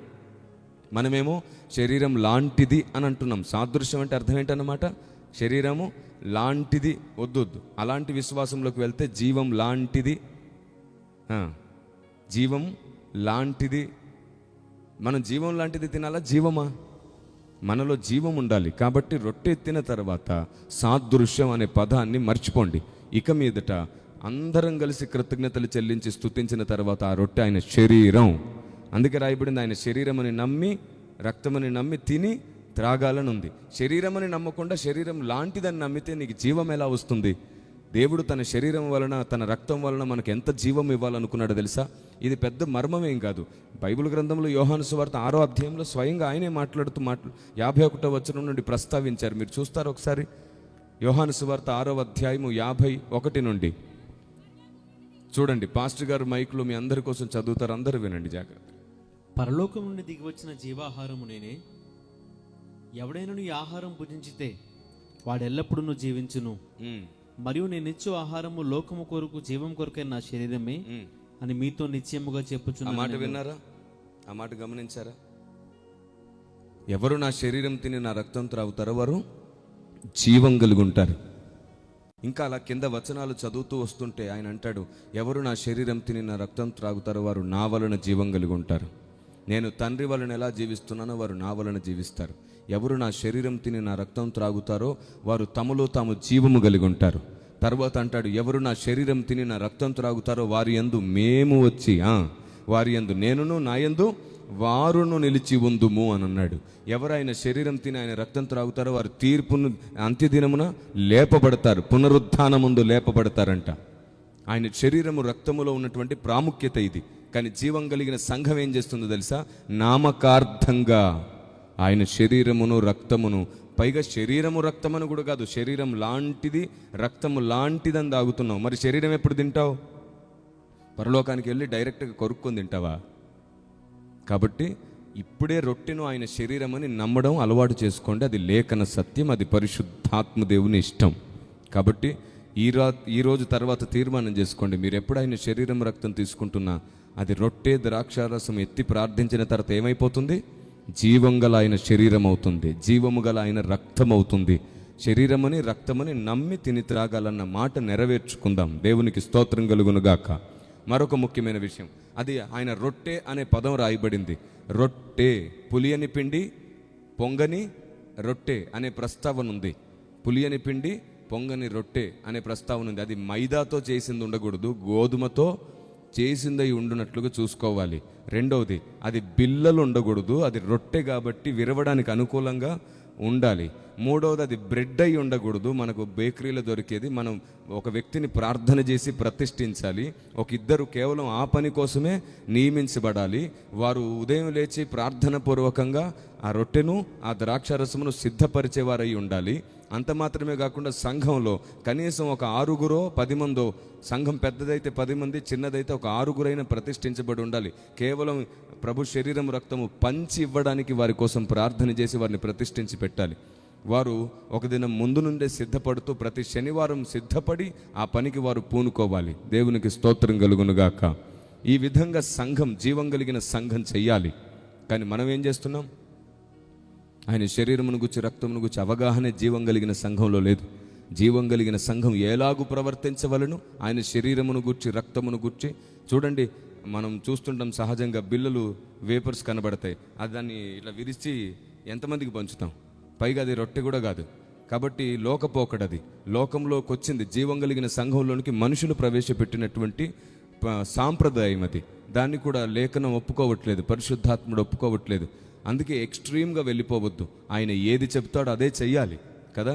అందుకే ఎవరు ముంగమూరి దేవదాసాయి గారు, బైబుల్ మిషన్, ఆయన ఏమంటారు తెలుసా? ఆయన చెప్పునది చేయండి, మీకు నచ్చింది చేయొద్దు, ఆయన అడగండి, ఏదైనా ఆయన చెప్పింది చేయండి అంటారు. ఎందుకంటే బైబిల్ గ్రంథంలో మరియా తన తల్లి అయిన మరియా అంటుంది, ఆయన చెప్పునది చేయుడి. ఈ విధానం చాలా గొప్పది. ఆయన చెప్పేదేదో అది చెయ్యాలి. అదే నిజమైతే ఆయన చెప్పాడు, రొట్టెనెత్తుకొని కృతజ్ఞతాస్తుతులు చెల్లించి దాన్ని విరచి అని ఉంది. ముందే ముక్కలు చేసి పెట్టేయకూడదంట. ముందు రొట్టె ఎత్తబడి కృతజ్ఞతాస్తుతుల తర్వాత అది రొట్టెను ఆయన శరీరముగా ప్రతిష్ఠించిన తర్వాత అప్పుడు విరిచి అందరికి పంచాలంట. ఒక్క రొట్టెను తిని ఒక్క పాత్రలోనిది తాగిరని ఉంది. ఒక్క రొట్టెను తిని ఒక్క పాత్రలోనిది తాగినని ఉంది. దాని అర్థం ఏమిటంటే ఒక్క పాత్రతో తాగమని కాదు. ఒక్క పాత్రనెత్తి కృతజ్ఞతలు చెప్పిన తర్వాత ఆ పాత్రలోనిది అన్ని పాత్రలోకి పంచి అందరికి ఇవ్వచ్చు. ముందే పోసి పెట్టేయకూడదు. ముందే పోసి పెట్టేసుకుంటే ఏమవుతుంది? అనేక పాత్రలు అయిపోతాయి అవి. అలా జరగకూడదు. కరెక్ట్గా వినాలి, ఏం మాట్లాడుతున్నాడో ప్రతి అక్షరము పొల్లు పోకుండా చూసుకోవాలి. సున్నైనను పొల్లైనను పోకుండా జీవం కలిగిన సంఘము ప్రవర్తించాలి. లేఖనములలో సున్నా పొల్లు పోకుండా చూసుకోవాలి. Praise the lord. జీవం కలిగిన సంఘం ప్రవర్తించాలి. రేపే చచ్చిపోయావా, నీ పంతాలు పట్టింపులు రేపు న్యాయపీఠం ముందు సిగ్గుపడేటట్లు చేస్తాయి. లేఖనం చెప్పింది చేస్తావా, నీకు బహుమానాలు, మహిమ, కిరీటం నీకు పరలోకంలో సిద్ధంగా ఉంటాయి. జీవం కలిగిన సంఘం ఎలా ప్రవర్తించాలి? లేఖనం చెప్పినది ఏమిటో అది మనం చెయ్యాలి. కాబట్టి ప్రభు శరీరము రక్తము విషయంలో మనం చాలాసార్లు తప్పు చేస్తున్నాం. జీవం కలిగిన సంఘం చేయాల్సిన పని అది కాదు. మనం సాతాను సింహాసనం దగ్గర కాపురం చేస్తున్నట్టు పొరపాటు చేస్తున్నాం. కాబట్టి ఆయన శరీరము రక్తము వలన మనలో మనం జీవం కలిగి ఉంటాం. పునరుద్ధానం ముందు లేపబడతాం, తీర్పు నుండి తప్పించబడతాం. ఆయన మన యందు, మనం ఆయన యందు ఉంటాం. ఆయన వలన జీవం కలిగి మనం నిలబడతాం. దేవునికి స్తోత్రం కలుగునుగాక. అలాంటి ఆయన శరీరమును రక్తమును నిర్లక్ష్యంగా తీసుకోవద్దు. ప్రతి శనివారం ఆయన శరీరము రక్తము తినడానికి ముందు ఏం చేయాలంటే, మనం ప్రతి మనుషుడు తను తాను పరీక్షించుకొని, కొరింథీ పత్రిక మొదటి పత్రిక 11వ అధ్యాయం 28వ వచనంలో ఉంటుంది, ప్రతి మనుషుడు తను తాను పరీక్షించుకొని ఆ రొట్టెని తిని ఆ పాత్రలోని తాగవలెనంట. మన తప్పులు, మన పొరపాట్లు, గడిచిన దినాల్లో జరిగిన ప్రతి దాన్ని ఒప్పుకోవాలి. నువ్వు ఉపవాసం ఉండకపోయినా పర్వాలేదు, కానీ ఖచ్చితంగా నీ హృదయంలో ఉన్న ప్రతి విషయాన్ని ఉపేక్షించాలి. దేవుని దగ్గర పరిచిపెట్టాలి, పశ్చాత్తాపపడాలి. దేవుని దగ్గర ప్రతి మాటకు లెక్కప్ప చెప్పేయాలి. దేవునికి స్తోత్రం. తన్ను తాను పరీక్షించుకోవాలని ఉంది. ప్రతిది పరీక్షించుకోవాలి దేవుని దగ్గర. కొందరు ఉపవాసం ఉంటేనే పరిష్కారం అనుకుని తిండి ఒక్కటి మానేసి వచ్చి తీసుకుంటారు. నీ తిండి ఒకటి మానితే దేవుని సన్నిధిలో అంగీకరించబడతావా? నీ నోటితో ఒప్పుకోవలసినవి, నీ మనసుతో తీర్మానించుకోవలసినవి ఉన్నాయి. జీవం కలిగిన సంఘము చెయ్యవలసినది నోటితో ఒప్పుకోవాలి, మనసుతో తీర్మానం చేసుకోవాలి. ఇది జీవం కలిగిన సంఘము చెయ్యవలసినది. దేవునికి స్తోత్రం కలుగునుగాక. కాబట్టి రొట్టె విరిచే విషయంలో తప్పక జాగ్రత్త వహించండి, దయచేసి తప్పక జాగ్రత్త వహించండి. మేము ఒక్క రొట్టెను మా సంఘంలో 700-800 మందికి కూడా ఇచ్చి చూపించాం.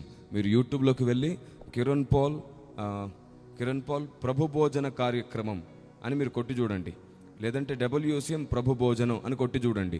ఈ టైటిల్తో మీ ముందుకు వచ్చేస్తుంది. WCM ప్రభు భోజనం అని మీరు కొట్టండి. అక్కడ ఒక మేము నియమాన్ని చూపించాం. ఒకే రొట్టెలో దాదాపుగా 700-800 మంది మేము ఎలా తిన్నామో మీకు చూపించాం కదా. మీరు ఆ సంగతిని చూసి నడుచుకోగలుగుతారు. మనం అనుకుంటాం గట్టిగా చర్చిలో 200 మంది ఉన్నారో లేదో, మనం ఇంతమందికి ఒక్క రొట్టె ఎలా పంచుతామంటే ఒక్కొక్కరికి సగం సగం ఇచ్చేస్తావా? లేదు, చాలా చిన్ని ముక్కలు వారి చేతులకు వెళ్తాయి, ఇంకా మిగులుతాయి కూడా. ఎందుకంటే రొట్టె చిన్నగా చేసుకోక్కర్లేదు. రొట్టె కనీసం దాదాపుగా పెద్దగా చేసుకుంటే అందరికీ సరిపోతుంది.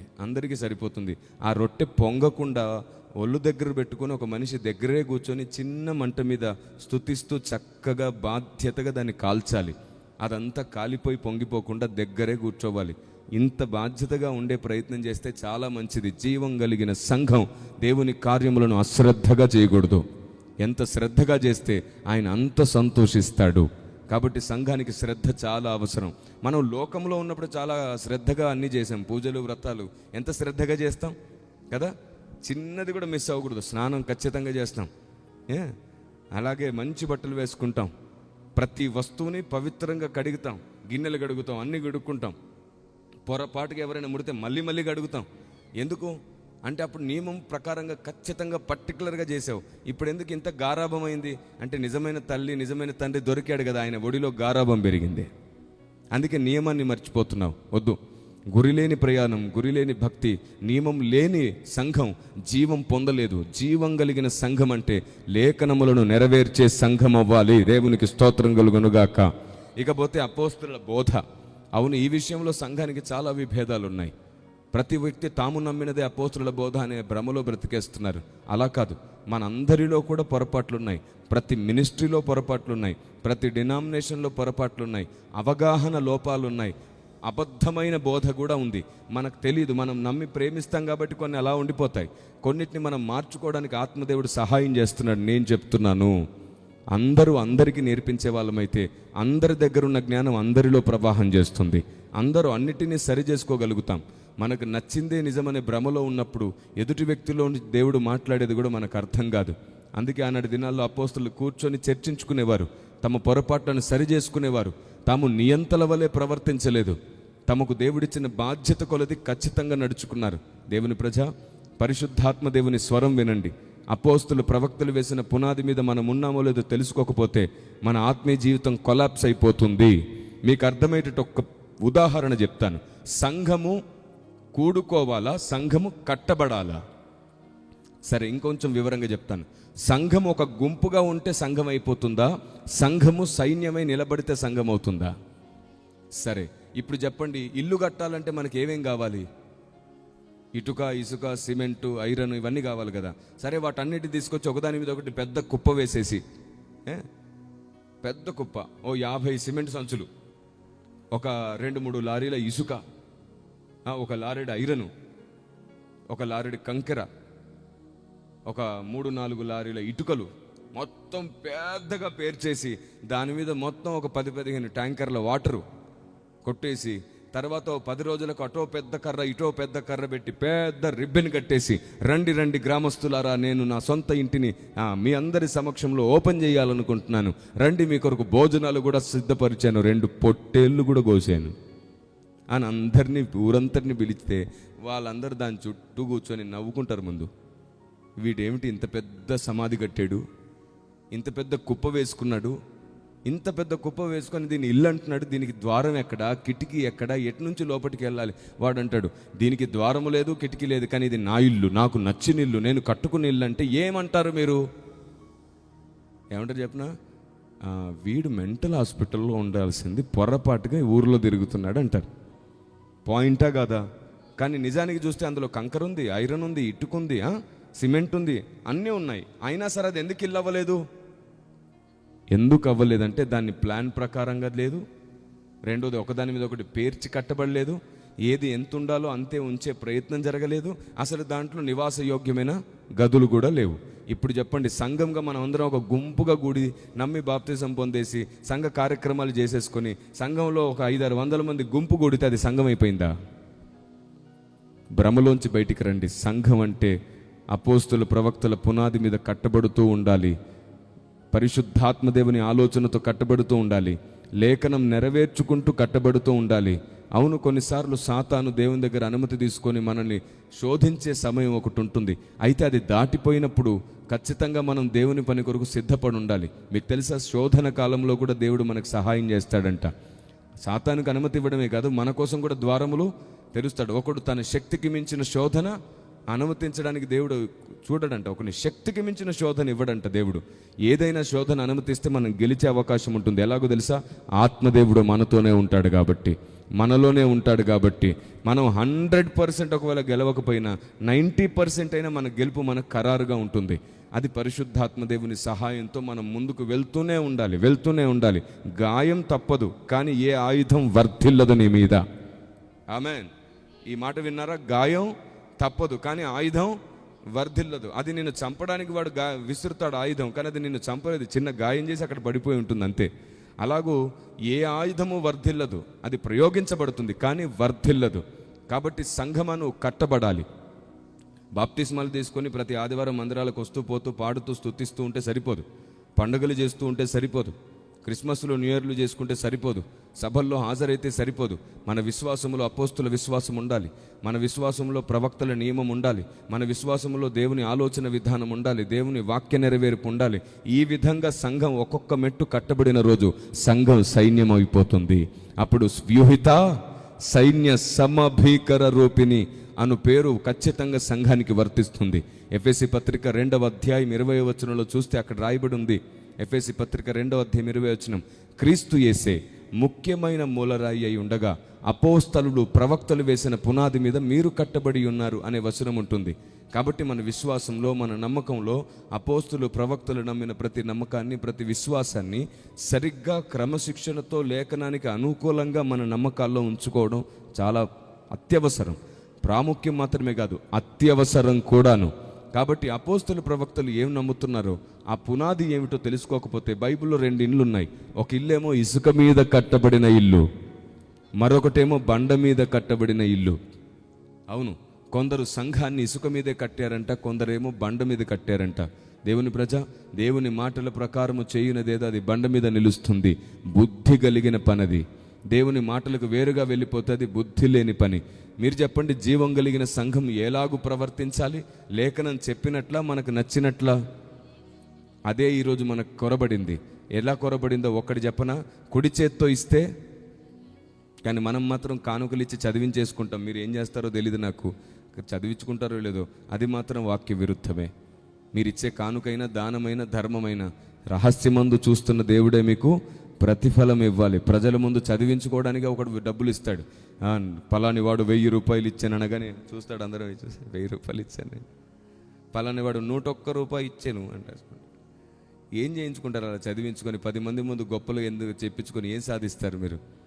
మీ ఫలం ఇక్కడే పోతుందే. కాబట్టి గుర్తుంచుకోండి, సంఘంలో ఒక 4గురిని నియమిస్తాడు సేవకుడు. ఆ 4గురు నమ్మకస్తులుగా ఉండడానికి ఒక బుక్లో ఎవరెవరు ఎంత ఇచ్చారు ఏంటో రాసుకుంటుంటారు. నువ్వు కానుకలో బాక్సులో వేసేసావనుకోండి, అది ఎవరిచ్చారో కూడా తెలియదు. అది దేవుని లెక్కలో నువ్వు ఇచ్చినట్టుంటుంది. వాళ్ళు ఎలా వాడుతున్నారు, ఏం వాడుతున్నారు నీకు అనవసరం. వారిని దేవుడు లెక్క అడుగుతాడు. వారు కానీ దేవుని డబ్బులను దొంగిలించిన వాళ్ళైతే వారి పిల్లలకు మిగిలేది శాపమే కదా. కాబట్టి దేవుని ప్రజ గుర్తుంచుకోండి, 10 మంది ముందు మన కానుకలు చదవడం తప్పైపోతుంది, పొరపాటు అయిపోతుంది. ఇలా ఎన్నో లేఖనాలను మనం నెరవేర్చలేకపోతున్నాం. నేను ప్రభువు పేరిట మిమ్మల్ని బ్రతిమాలుతున్నాను, దయచేసి లేఖనములను నెరవేర్చుకుందాం. అప్పుడు జీవం కలిగిన సంఘం సరిగ్గా ప్రవర్తించగలుగుతుంది సంఘంలో. కాబట్టి ఏ అంశం అయితే మనం ఇప్పటివరకు మాట్లాడుకున్నాం, ఏ అంశంతోనైతే ఈ సభ పెట్టారో ఆ అంశం ప్రకారంగా మొదటి భాగాన్ని మీకు అర్థమయ్యేటట్టు చెప్పాను. జీవం కలిగిన సంఘం ఇలాగూ ప్రవర్తించాలి. ఇక 2వ భాగంలోనికి ప్రవేశిద్దాం. ఇప్పుడు ఒక వాక్య మర్మం నేర్చుకుందాం. ఇప్పుడు ఒక వాక్య నియమం నేర్చుకుందాం. మీకు తెలుసా, మనం లేఖనానికి వేరుగా ఎంత అల్ప విశ్వాసంలో బ్రతుకుతున్నామో? నాకంటే ముందు ప్రార్థన చేసిన సేవకులు రాకడను గూర్చి కూడా మనం నేర్చుకుందామనే పదం వాడారు. కాబట్టి ఆ మాటను నెరవేర్చడానికి ఒక ప్రశ్న అడుగుతాను. ఆ ఒక్క మాటను నెరవేర్చడానికి ఒక ప్రశ్న. సేవకులు నిలబడి ప్రార్థిస్తే ఆత్మదేవుడు దాని గురించి ఖచ్చితంగా నెరవేర్చి తీరాల్సిందే. అందుకు ఒక్క మాట మీరు చెప్పండి, సంఘం పైకి రాకడ ఎలా వస్తుందని బైబిల్లో ఉంది? యేసుప్రభు ఏం చెప్పారని చెప్పారు భక్తులు? ఏ విధంగా వస్తాడంట ఆయన ఈ లోకం మీదకి? ఏ విధంగా వస్తాడంట ఆయన రాకడ? ఎలా ఉండబోతుందంట ఆయన రాకడ? ఏ విధంగా వస్తుందండి ఈ భూమి మీదకి? ఎలా వస్తానన్నాడు? దొంగ ఏదో అంటున్నారు, కరెక్ట్ చెప్పండి. అది సంగతి. జీవం కలిగిన సంఘానికి ముందు వాక్యం బాగా చదివే అలవాటు ఉండాలి. ఏమంటారు తెలుసా మన వాళ్ళు? ఆయన దొంగ వలే వస్తానన్నాడు అని ఉంటారు. నేను ఒక మాట చెప్పాలనుకుంటున్నాను, ఆయన దొంగ వలె సంఘం మీదకి రాడు. అది చాలా పొరపాటు అభిప్రాయం. ఆయన రాకడ సంఘం మీదకి దొంగ వలె రాదు రాదు రాదు. అదేంటి సార్ అంత మాట అన్నారు? తెస్సలోనికీయులకు రాసిన పత్రిక మొదటి పత్రిక 5వ అధ్యాయం మొదటి 2 వచనాల్లో ఆ మాట ఉంది కదా, ఆయన రాకడ దొంగ వలె వస్తుందని ఆ వచనంలో ఉంది కదా. అవును ఉంది. ఆయన రాకడ దొంగ వలె వస్తాడని మొదటి 2 వచనాలు మనకు కనబడుతుంది. ఎప్పుడైనా 4వ వచనం చదివారా? అదే అధ్యాయంలో 4వ వచనం చదవండి. సహోదరులారా, ఆ దినము దొంగ వలె మీ మీదకు వచ్చుటకు మీరు చీకటిలో ఉన్నవారు కారు. ఇప్పుడు చెప్పండి, దొంగ వలె ఆయన రాకడ అంటే చెప్పా పెట్టకుండా ఎవరి మీదకి వస్తుంది ఆయన రాకడ? వెలుగులో ఉన్న వాళ్ళ మీదక, చీకట్లో ఉన్న వాళ్ళ మీదక? అదే నిజం ఆ నియమం ప్రకారంగా అయితే సంఘం మీదకి ఆయన రాకడ దొంగ వలె రాదు. అంటే దాని అర్థం ఏమిటంటే ఆయన రాకడను గుర్చిన వివరం మనకు స్పష్టంగా తెలుస్తుంది.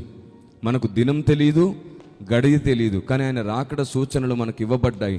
ఆయన రాకడను మనం ఈజీగా గుర్తిస్తాం. ఇదే మాట నేను 16 సంవత్సరాల క్రితం చెప్పినప్పుడు, ఈ విషయం 16 సంవత్సరాల క్రితం ఒక దగ్గర మాట్లాడినప్పుడు, అప్పుడు ఒక బిషప్ గారు నాతో మాట్లాడుతూ అన్నారు, నాన్న చాలా పెద్ద ఆయన వయసులో చాలా పెద్ద ఆయన నాతో మాట్లాడుతూ అన్నారు, నాన్న నోవాహు దినములో జరిగినట్టు హఠాత్తుగా సంభవిస్తుందని ఉంది కదా, మరి నువ్వేమిటి మనకు తెలుస్తుంది అని అన్నావు అని అన్నారు. అప్పుడు నేనన్నాను, అంకుల్ మీరు ఈ విషయాన్ని గమనించాలి, చాలా పెద్దవారు, మీరు విన్నారుగా మాత్రమే కానీ పరిశీలించలేదని నాకు అనిపిస్తుంది.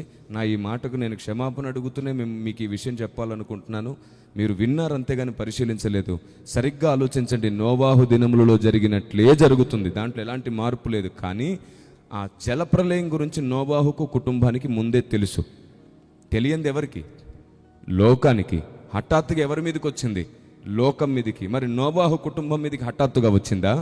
ముందుగానే లోపలికి పంపించేశాడు, తలుపు కూడా దేవుడే వేశాడు. కాబట్టి వారికి జలప్రలయమును కూర్చున్నటువంటి స్పష్టత ఉంది. అందుకే నోవాహు కుటుంబం సంఘానికి సాదృశ్యం, లోకమేమో ఆనాటి సమాజం కనబడుతూనే ఉంది. కాబట్టి ఇప్పుడు చెప్పండి, ఆయన రాకడ మనకు హఠాత్తుగా సంభవిస్తుందా? లేదు. ఆయన స్పష్టమైన సూచనలు ఇచ్చాడు. అందుకే దేవుని గ్రంథాన్ని, అందుకే రాయబడి ప్రకటన గ్రంథం గురించి మాట్లాడుతూ దాన్ని గైకొనువాడు ధన్యుడు ధన్యుడు అని రాయి. కొందరు అంటారు, అమ్మో ప్రకటన గ్రంథము దాన్ని చదవడానికి భయం అంటారు. ఈ నాటకాలు ఏం అక్కర్లేదు, అలాంటి అనవసరమైన పోజులు కొట్టక్కర్లేదు.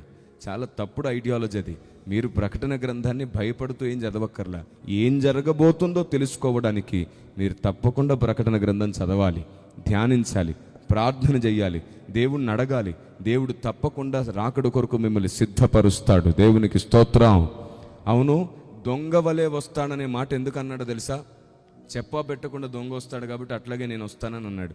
అయితే దొంగతో మాత్రం ఎందుకు పోల్చబడింది? దొంగ వచ్చి దోచుకొని కదా పోతాడు, పాయింటేనా?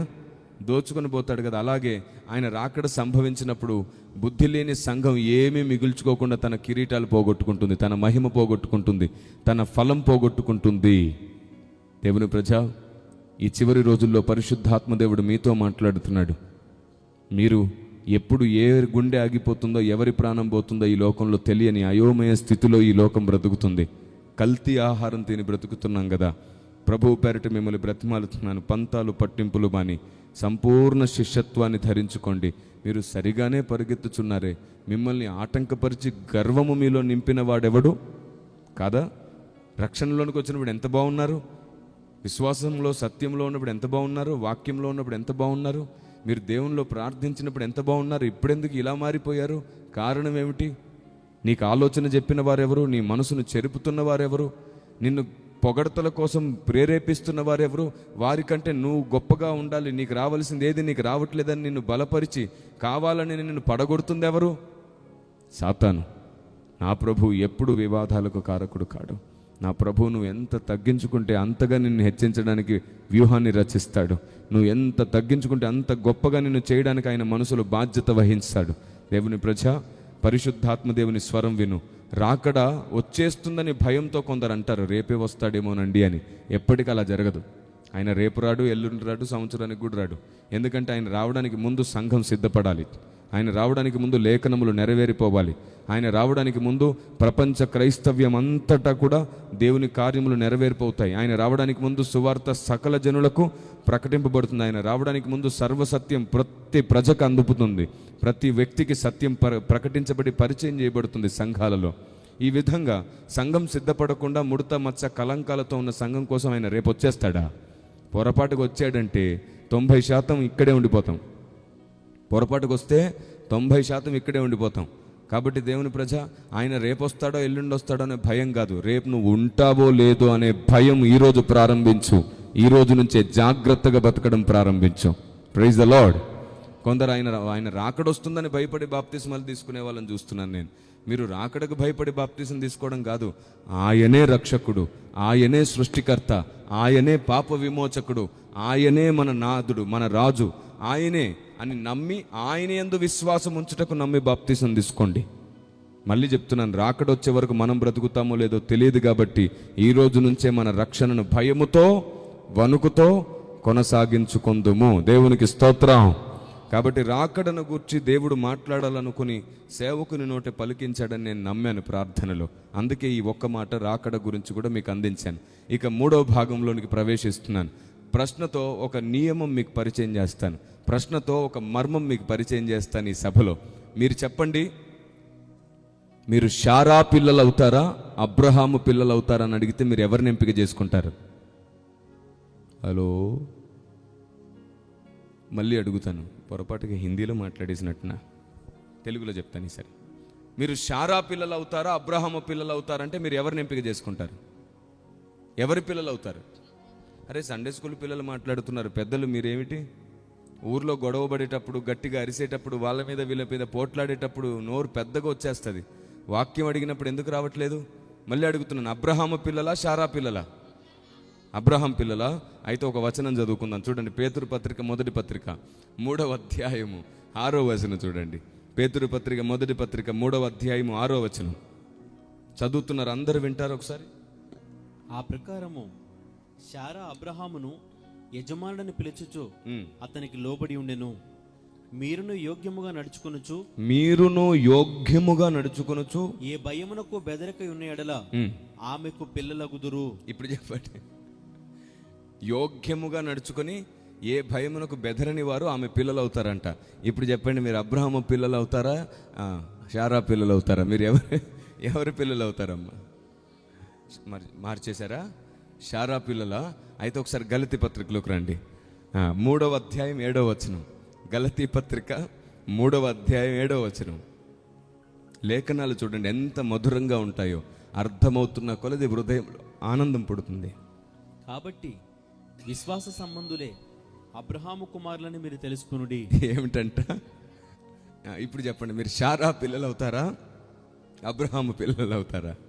చూసారా, వాక్యం అర్థమైతే ఎంత ఆనందం ఉంది. అందుకే నియమం అర్థమవుతుంటే చాలా సంతోషం కలుగుతుంది. ఇక్కడ చాలా చిన్న చిన్న పిల్లలకు వాక్యం అర్థమైపోయి ఆనందపడిపోతున్నారు. అరే, లాజిక్ కరెక్ట్ కదా, అక్కడేమో అలా ఉంది, ఇక్కడేమో ఇలా ఉంది, రెండిట్లో ఏది కరెక్ట్? ఇలా ఆనందించాలి. వాక్యం అర్థమవుతున్న కొలది ఆనందపడిపోతాం మనం. కొందరు మొఖాలు చూడండి, ఎంత వాక్యం చెప్పినా అలాగే ఉంటున్నారు. అలా ఉండొద్దు. మీకు వాక్యం అర్థమైనప్పుడు ఆనందం కలుగుతుంది, సమాధానం కలుగుతుంది. ఇటు ప్రైజ్ ది లార్డ్. వాక్యం అర్థం చేసుకునే మనసు పెట్టుకోండి. నేను ప్రభువు పేరిట బ్రతిమాలుతున్నాను, వాక్యం కొరకు ప్రార్థన చేయండి. వాక్యం అర్థమైతేనే జీవం కలిగిన సంఘంగా ఉంటాం మనం. రైట్, ఇప్పుడు చెప్పండి, పేతురు పత్రిక మొదటి పత్రిక 3:6 ప్రకారం శారా పిల్లలు అవుతారా? గలతీ పత్రిక 3వ అధ్యాయం 7వ వచనం ప్రకారం అబ్రహాం పిల్లలు అవుతారా? అక్కడేమన్నాడు? 3:6 ఏమన్నాడు? పేతురు పత్రికలో ఎలా ఉండాలంట? ఏ భయమునకు బెదరక యోగ్యముగా నడుచుకుంటే మీరు శారా పిల్లలు అన్నాడు. యోగ్యముగా నడుచుకుంటే. అరే నేను యోగ్యంగా నడుచుకొని శారా పిల్లల్ని అవుతాను అనుకుంటావా? ఈలోపు గలతీ పత్రిక 3:7 విశ్వాస సంబంధులే అబ్రహాం పిల్లలు అన్నాడు. ఎవరి పిల్లలం అవుదాం మనం? ఇక్కడేమో అలా ఉంది, అక్కడేమో ఇలా ఉంది. కొందరు వచ్చారు ఒకసారి యేసుప్రభు దగ్గరికి, మేము అబ్రహాం పిల్లలం అని అరుస్తుంటే ఆయన ఏమన్నాడు తెలుసా? మీరు నిజంగా అబ్రహాం పిల్లలైతే అబ్రహాము చేసినట్లు మీరు చేస్తారు. వాస్తవానికి ఇక్కడ ఉన్నటువంటి ఒక వ్యత్యాసం చెప్పనా? శరీర సంబంధమైన వాగ్దానం అంతా శారా పిల్లలు, శరీర సంబంధమైన వాగ్దానం అంతా శారా పిల్లలు, ఆత్మ సంబంధమైన వాగ్దానం అంతా అబ్రహాము పిల్లలు. అదేంటి సార్, వాళ్ళిద్దరూ భార్యాభర్తలు, వారికి ఉన్న సంతానాన్ని మీరు 2 భాగాలుగా చేశారేమిటి అంటారా? సరే, దేవుడు అబ్రహాముకి ఇచ్చిన సంతానం ఎవరు? ఇస్సాకా, ఇస్మాయిలా? ఇస్సాకేనా? ఇస్మాయిలా? ఇస్సాకేనా? సరే, మీకు విషయం చెప్పనా? ముస్లిం సహోదరులేమో ఇస్మాయిల్ అంటారు, క్రైస్తవుల మనమేమో ఇస్సాక్ అంటారు. వాళ్ళేమో ఇస్మాయిలు, మనమే ఇస్సాక్ అంటాం. నేనంటాను ఇద్దరు కాదు. అబ్రహాముకి ఇవ్వబడ్డ వాగ్దాన పుత్రుడు ఇస్సాకు కాదు, ఇస్మాయిలు కాదు. అక్షరార్థంగా ఇస్సాకు కావచ్చు, శారీరకంగా ఇస్సాకు కావచ్చు, కానీ లేఖన సత్యము వేరు.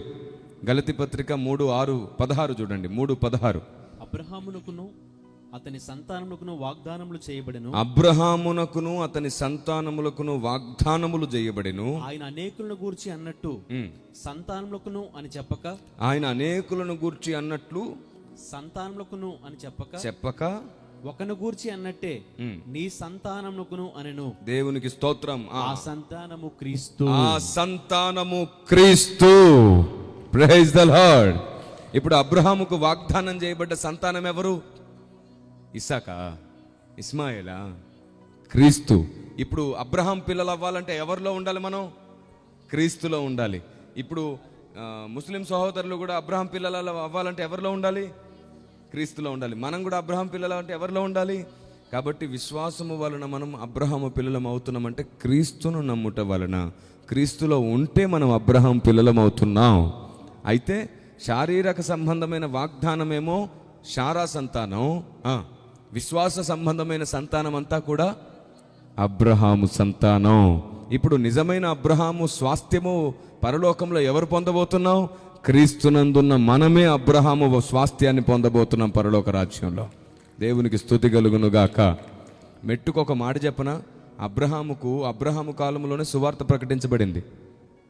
అవును, అబ్రహాం కాలంలోనే యేసుప్రభు తెలుసు.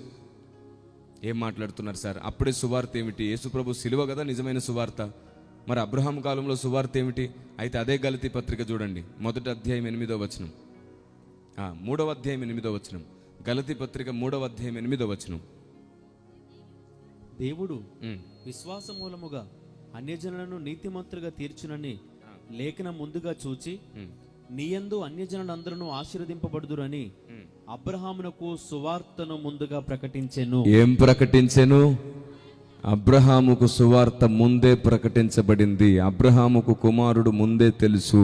అబ్రహాముకు వాక్యమై ఉన్న క్రీస్తు ముందే తెలుసు. దేవునికి స్తోత్రం కలుగునుగాక. దేవుని ప్రజ, మనం ఊహల్లో బ్రతికి భక్తులకు తెలిసింది ఏమిటో మనం తెలుసుకోలేకపోతున్నాం. కాబట్టి ఇప్పుడు మీరు శారా పిల్లలు అవుతారా, అబ్రహాం పిల్లలు అవుతారా అంటే మీరు ఇప్పుడు చెప్పండి. మళ్ళీ మీరేదో మీకు సొంత బుద్ధితో వాడుతున్నారు. అక్కడ నేను అడిగిన ప్రశ్న, శారా పిల్లలా, అబ్రహాం పిల్లలా? అబ్రహాము పిల్లలు అవ్వాలి. అబ్రహాం పిల్లలు అవ్వాలంటే ఎవరిలో ఉండాలి? అది క్వశ్చన్. అంటే క్వశ్చన్కి బయటికి వెళ్ళిపోతున్నారు మీరు. శారా పిల్లలు అవుతారా, అబ్రహాం పిల్లలు అవుతారా? ఇప్పుడు మీకు అర్థమయ్యేటట్టు చెప్తాను. గలతీ పత్రిక 3వ అధ్యాయం 6 నుండి 7, 8 వచనాలు 9 వరకు చూద్దాం. గలతీ పత్రిక 3వ అధ్యాయము 6. అబ్రహాము దేవుని నమ్మెను, అది అతనికి నీతిగా ఎంచబడెను. కాబట్టి విశ్వాస సంబంధులే అబ్రహాము కుమారులను మీరు తెలుసుకునుడి. దేవునికి స్తోత్రం. ఇప్పుడు మనం విశ్వాస సంబంధులం. క్రీస్తునందు విశ్వాసం ఉంచాం కాబట్టి ఎవరి పిల్లలం? అబ్రహాం పిల్లలు. ఇప్పుడు ఇశ్రాయేలు ప్రజలు నిజమైన అబ్రహాం పిల్లల, మనం నిజమైన అబ్రహాం పిల్లలమా? చెప్పరేంటండి? మనము నిజమైన అబ్రహాము పిల్లలం అయిపోయాం. ఎందుకంటే క్రీస్తునందు మనం ఉన్నందు చేత మనము నిజమైన అబ్రహాము వారసులం. దేవునికి స్తోత్రం. రేపు పరలోక రాజ్యానికి వెళ్ళినప్పుడు అబ్రహాము సింహాసనం మీద ఎక్కడానికి మనకు అధికారం ఉంటుంది. అబ్రహాము స్వాస్థ్యం మనం పొందే అధికారం ఉంటుంది. అబ్రహాముకు దేవుడు మాటిస్తే తప్పలేదు, వాగ్దానం ఇస్తే ఇవ్వకుండా మానలేదు. పరలోక స్వాస్థ్యం అబ్రహాముకు విస్తారం, అందులో పాలిభాగం మనదే స్వాస్థ్యం. దేవునికి స్తోత్రం కలుగునుగాక. మనం అబ్రహాము పిల్లలం అవడానికి క్రీస్తు పిల్లలం అవ్వాలి కదా. క్రీస్తునందు ఉంటేనే మనం అబ్రహాం పిల్లలం. కంటిన్యూషన్ చదువునాను. దేవుడు విశ్వాస మూలముగా అన్యజనులను నీతిమంతులుగా తీర్చునని లేఖనము ముందుగా చూచి నీయందు అన్యజనులందరూ ఆశీర్వదింపబడుదురు అని. నీయందు అన్యజనులందరూ ఆశీర్వదింపబడుదురు అని. ఇప్పుడు చెప్పండి, ఒకవేళ అది ఇస్సాకులో నెరవేరేలాగైతే ఇశ్రాయేలు ప్రజల ద్వారా అన్యజనులందరూ ఆశీర్వదించబడుతున్నారా? లేదు. ఇస్సాకు ద్వారా అన్యజనులందరూ ఆశీర్వదించబడుటలేదు. క్రీస్తు వలన మాత్రమే అన్యజనులు అనేకులు ఆశీర్వదించబడుతున్నారు. కాబట్టి నీయందు అన్యజనులు అన్న దగ్గర ఎవరున్నారు? అక్కడ క్రీస్తున్నాడు. దేవునికి స్తోత్రం కలుగునుగాక. అబ్రహాము సంతానముగా ఇవ్వబడింది క్రీస్తు. నెక్స్ట్ ఇంకొంచెం ముందుకెళ్ళినాను. అబ్రహామునకు సువార్త ముందుగా ప్రకటించెను, కాబట్టి విశ్వాస సంబంధులే విశ్వాసము గల అబ్రహాముతో కూడా ఆశీర్వదింపబడుదురు. ఏం చేయబడబోతున్నామంట మనం? విశ్వాస సంబంధులే. మనం క్రీస్తుని విశ్వసించాం కాబట్టి మనము కూడా అబ్రహాముతో ఆశీర్వదించబడబోతున్నాం. దేవునికి స్తోత్రం. ఇప్పుడు మన స్వాస్థ్యం ఎక్కడుంది? ఈ లోకంలో ఉందా, పై లోకంలో ఉందా? అందుకే ఏమన్నాడు తెలుసా? మీరు పైనున్న వాటినే వెదకండి, కిందున్న వాటిని వెదకకండి. జీవము కలిగిన సంఘం చేయాల్సిన పని ఏమిటన్నమాట?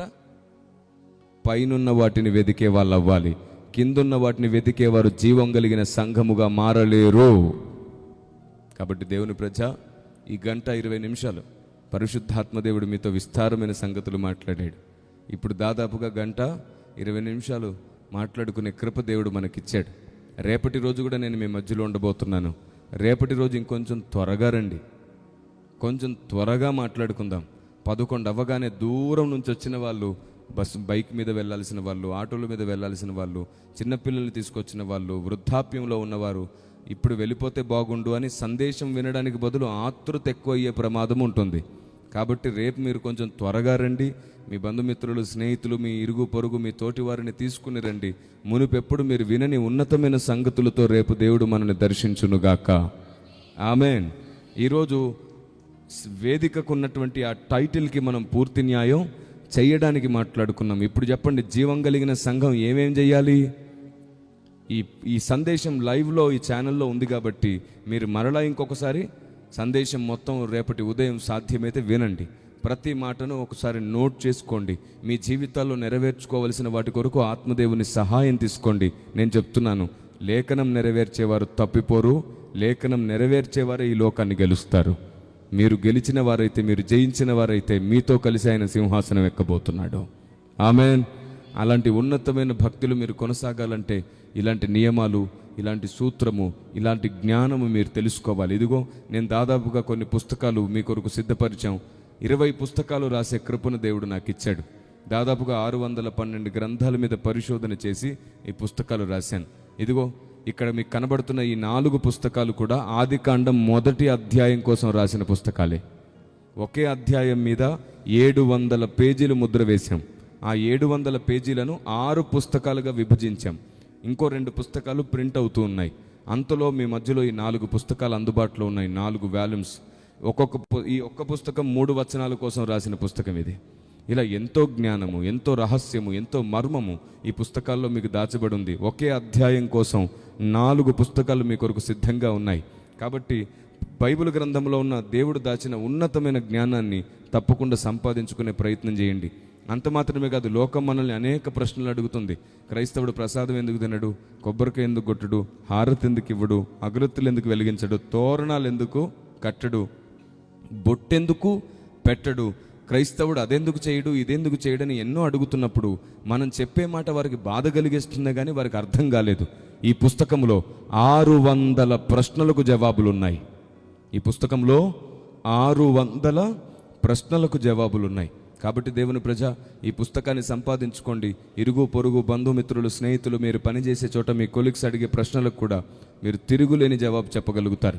మన అంశం జీవం కలిగిన సంఘం కాబట్టి మనం ఈరోజు సువార్త ప్రకటించలేకపోయాం. ఏ అంశమైతే మాట్లాడుకున్నామో, ఏ టైటిల్ అయితే పెట్టుకున్నామో దానికి పూర్తి న్యాయం మనం ఈరోజు చేసుకోవడానికి ప్రయత్నం చేశాం. కాబట్టి మీరు ఇందులో ఉన్న జ్ఞానాన్ని సువార్త కోసం వాడొచ్చు. అంత మాత్రమే కాకుండా బైబిల్ని, క్రీస్తుని, సంఘాన్ని, క్రైస్తవ్యాన్ని వ్యతిరేకిస్తూ తప్పుబడుతూ ఈ మధ్య చాలామంది వ్యతిరేక ప్రశ్నలు అడుగుతున్నారు. ఇదిగో ఈ పుస్తకం తిరుగులేని జవాబు ఆ ప్రశ్నలన్నింటికి. ఎలాంటి జవాబులు ఇందులో ఉన్నాయో తెలుసా? ఎవరిని అవమానించే జవాబులు కాదు, ఎవరిని కించపరిచే జవాబులు కాదు, ఎవరిని హేళన చేసే జవాబులు కాదు, వారికి అర్థమయ్యేటట్లు చెప్పే జవాబు. ఇందులో ఉన్న జవాబు విన్న తర్వాత వారికి కోపం, ఆవేశం కాదు, ఆలోచన వస్తుంది. నిజమే కదా అనిపిస్తుంది. అంత ప్రేమగా, మర్యాదగా ఉన్న జవాబులు ఇందులో ఉన్నాయి. తప్పకుండా ఈ పుస్తకాన్ని కూడా మీరు సంపాదించుకోండి. అంత మాత్రమే కాకుండా దేవుడు ఒక్కడైతే ఇన్ని దేశాలు ఎందుకు, ఇన్ని మతాలు ఎందుకు, ఇన్ని ఆచారాలు ఎందుకు, ఇన్ని సాంప్రదాయాలు ఎందుకు? ఈ ప్రశ్నకు తిరుగులేని జవాబుగా ప్రపంచమంతటా నిజదేవుని ముద్ర అనే పుస్తకం మీ కొరకు సిద్ధపరచబడింది. ఈ పుస్తకం మీకు అందితే, ఈ పుస్తకం కానీ మీరు చదివితే ఏ దేశానికి వెళ్ళినా మీరు దేవుని నిరూపించగలుగుతారు. ఎందుకంటే దేవుడు ఒక్కడే అయితే ఆయన సృష్టించిన భూమి మీద ఆయన గుర్తులు కూడా భూమి మొత్తం కనబడాలి. ఆ గుర్తులు ఏమిటి, ఎలా ఉంటాయి ఆ గుర్తులు, ఆయన ఎలాగా అనేక దేశాలకు అర్థమయ్యేటట్లు చేయాలి, ఈ పుస్తకం నిరూపిస్తుంది. తప్పకుండా ఈ పుస్తకాన్ని సంపాదించుకోండి. అంత మాత్రమే కాకుండా మనం ప్రార్థిస్తే పరలోకంలో బంధించవచ్చని, భూలోకంలో విప్పొచ్చని విన్నాం. బంధించాలి, విప్పాలి. అయితే ఏం బంధించాలి, ఏం విప్పాలి? అవి బంధించి విప్పగలిగే అంతస్తు మనకు ఎలా వస్తుంది? అంత సామర్థ్యత, శక్తి మనకు ఎలా కలుగుతుంది? ఏ లేఖనాలు నెరవేర్చాలి? ఎంత ప్రార్థనా శక్తి పొందుకోవాలి? ఈ పుస్తకం మీకు నేర్పిస్తుంది. 100 రకముల ప్రార్థనా విద్య మీకు ఈ పుస్తకం నేర్పిస్తుంది. నా పుస్తకాలన్నీ ఇలా మల్టీ కవర్ పేపర్తో ఉంటాయి. అంటే మీరు చదువుతున్నప్పుడు అన్నీ మీరు చూస్తూ చదవగలిగేటట్లు ఏ టాపిక్కి అనుకూలంగా బొమ్మలు కూడా మీకు ఇవ్వబడుతున్నాయి. ఎందుకు ఈ విధంగా మొత్తం పిక్చరైజేషన్తో ఈ పుస్తకం ప్రింట్ చేయబడిందో తెలుసా? కారణం ఒక్కటే, మనం చదివినవి సాతాను మర్చిపోయేటట్లు చేస్తాడు కదా. మనం చదివినవి ఏకాగ్రత మనం కోల్పోయేటట్లు చేస్తాడు. మనం చదివినవి మన జ్ఞాపకం లేకుండా చేస్తున్నాడు. సైకాలజీ ప్రకారంగా ఏదైనా చూస్తూ చదివితే ఎక్కువసేపు చదువుతాం, చూస్తూ చదివింది త్వరగా మర్చిపోం. వాడేమో మర్చిపోయేటట్టు విషప్రయోగం చేస్తుంటే మేము మీరు జ్ఞాపకం ఉంచుకునేటట్లు విరుగుడు ప్రయత్నం చేస్తున్నాం. తప్పకుండా ఈ పుస్తకాల్ని సంపాదించుకోండి. అది మాత్రమే కాకుండా మరొక 3 పుస్తకాలు కూడా ఉన్నాయి. ఒకటి సమీపించరని తేజస్సులో ఉన్న దేవుని మర్మం. దేవదూతలు కూడా ఇప్పటివరకు ఆయన్ని చూడకుండా 2 రెక్కలు కప్పుకొని స్తుతిస్తుంటే ఆయన్ని సంఘం చూడగలుగుతుందా? మన వల్ల అవుతుందా? ఈ అద్భుతమైన నియమం ఈ పుస్తకంలో ఉంది. మీరు తప్పకుండా సంపాదించండి. మరొక పుస్తకంలో దేవుడే లేడు అనే వ్యక్తులకు సైన్స్కే సైన్స్ సువార్త చెప్పింది. సైన్స్కి సైన్సే సువార్త చెప్పింది. అది ఎలా జరిగిందో ఈ పుస్తకంలో ఉంది. 50 ప్రశ్నలతో తిరుగులేని సువార్త ఈ పుస్తకంలో ఉంది. అలాగే క్రీస్తు ప్రయాణం చేసిన దేశాలు. ఇందులో యోనా ప్రవక్తను గూర్చి నేటి సార్వత్రిక సంఘం గుర్తించలేని మహామర్మం ఉంది. తప్పకుండా సంపాదించండి. క్రీస్తు కాశ్మీర్ వచ్చాడని నింద మోపితే, లేదు నా దేవుడు అన్ని దేశాలకు సంబంధించిన వాడని నిరూపిస్తూ రాసిన పుస్తకం ఇది. తప్పకుండా ఈ పుస్తకాలను సంపాదించుకోండి. ఈ సెట్టు మొత్తం, ఈ పుస్తకాలు, ఈ 11 పుస్తకాలు, ఈ సెట్ మొత్తం కూడా మీరు ఒక షర్ట్ కొనే ఖరీదులో మీ సొంతం అయిపోతాయి.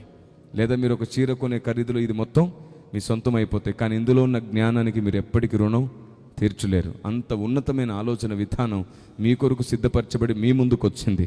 మరి పుస్తకాలు ఎందుకు పరిచయం చేస్తున్నారు కిరణ్ పాల్ గారు? ఒకటే కారణం, ఈ మట్టి మనిషి ఏ రోజుకైనా మట్టిలో కలిసిపోవచ్చు ఆయుష్ అయిపోయినప్పుడు. కానీ ఈ మనిషితో పాటు దేవుని ఆలోచన మట్టిలో కలవకుండా ఎప్పుడు మీకు సహాయంగా ఉండాలి, మీతో మాట్లాడాలి, మీకు తోడుగా ఉండాలి. రండి, లేచి నిలబడదాం. అందరం కలిసి చిన్న ప్రార్థన చేస్తూ దేవునికి కృతజ్ఞతలు చెబుదామా? ఎవరూ మౌనంగా ఉండకుండా జీవం కలిగిన సంఘము ప్రవర్తించిన తీరును, జీవం కలిగిన సంఘం ప్రవర్తించే రీతిని దేవుడు మనతో మాట్లాడాడు. ప్రారంభంలో అపోస్తుల బోధ యందును, రొట్టె విరుచుట యందును, సహవాసమందును, ప్రార్థించుట యందును ఎడతెగక ఉండుటను గూర్చిన జ్ఞానమును, రెండవదిగా లోక మర్యాదను అనుసరించకుండా ఉండేదాన్ని గూర్చి, మూడవది లేఖనములను నెరవేర్చుటకు మనం మార్చుకోవలసిన దాన్ని గూర్చి పరిశుద్ధాత్మ దేవుడు చాలా స్పష్టంగా మనతో మాట్లాడాడు. జీవం కలిగిన సంఘం నడుచుకోవలసిన తీరు ఇది. జీవం కలిగిన సంఘం నడుచుకోవలసిన విధానం ఇది. ప్రార్థన చేసుకుందాం. రండి, అందరం కలిసి మన కుడి చేయి పైకెత్తి, నా చేయి పట్టుకో యేసయ్యా, నన్ను నడిపించేసయ్యా. నాకు తెలియక నేను నడుస్తున్నాను, నన్ను తెలిసేలాగా నడిపించేసయ్యా. నేను తప్పుదారిలో వెళ్లకుండా నన్ను సరి అయిన దిశగా నడిపించేసయ్యా. ఏ దారిలో వెళ్ళాలో తెలియక ఉన్నానేసయ్యా. నీ వాక్యపు వెలుగులో నన్ను నడిపించేసయ్యా. నీ వాక్యము నా పాదములకు దీపము, నా త్రోవకు వెలుగై ఉన్నది కదా, నాపై దయ చూపించేసయ్యా అని మీరు అడుగుతారా? మనసంతటితో వేడుతారా? మీరు చేసే ఈ ప్రార్థన అమూల్యమైనది. మీరిప్పుడు చేసే ప్రార్థన అందరితో కలిసి దేవుడు మనపై దయ చూపిస్తాడు.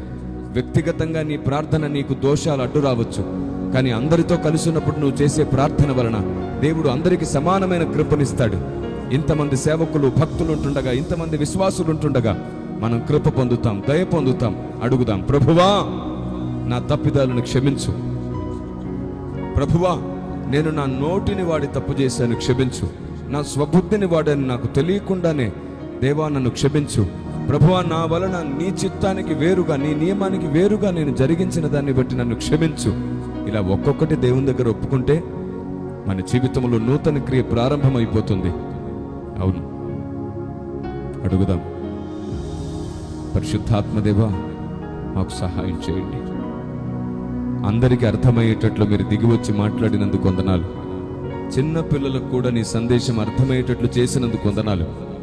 సంఘం అంటే గుంపుగా ఉంటే సరిపోదు, నియమము చొప్పున కట్టబడాలని మీరు ఇంకొకసారి చూపించారు. నీ పిల్లలకు అర్థమయ్యేటట్లు చేశారు.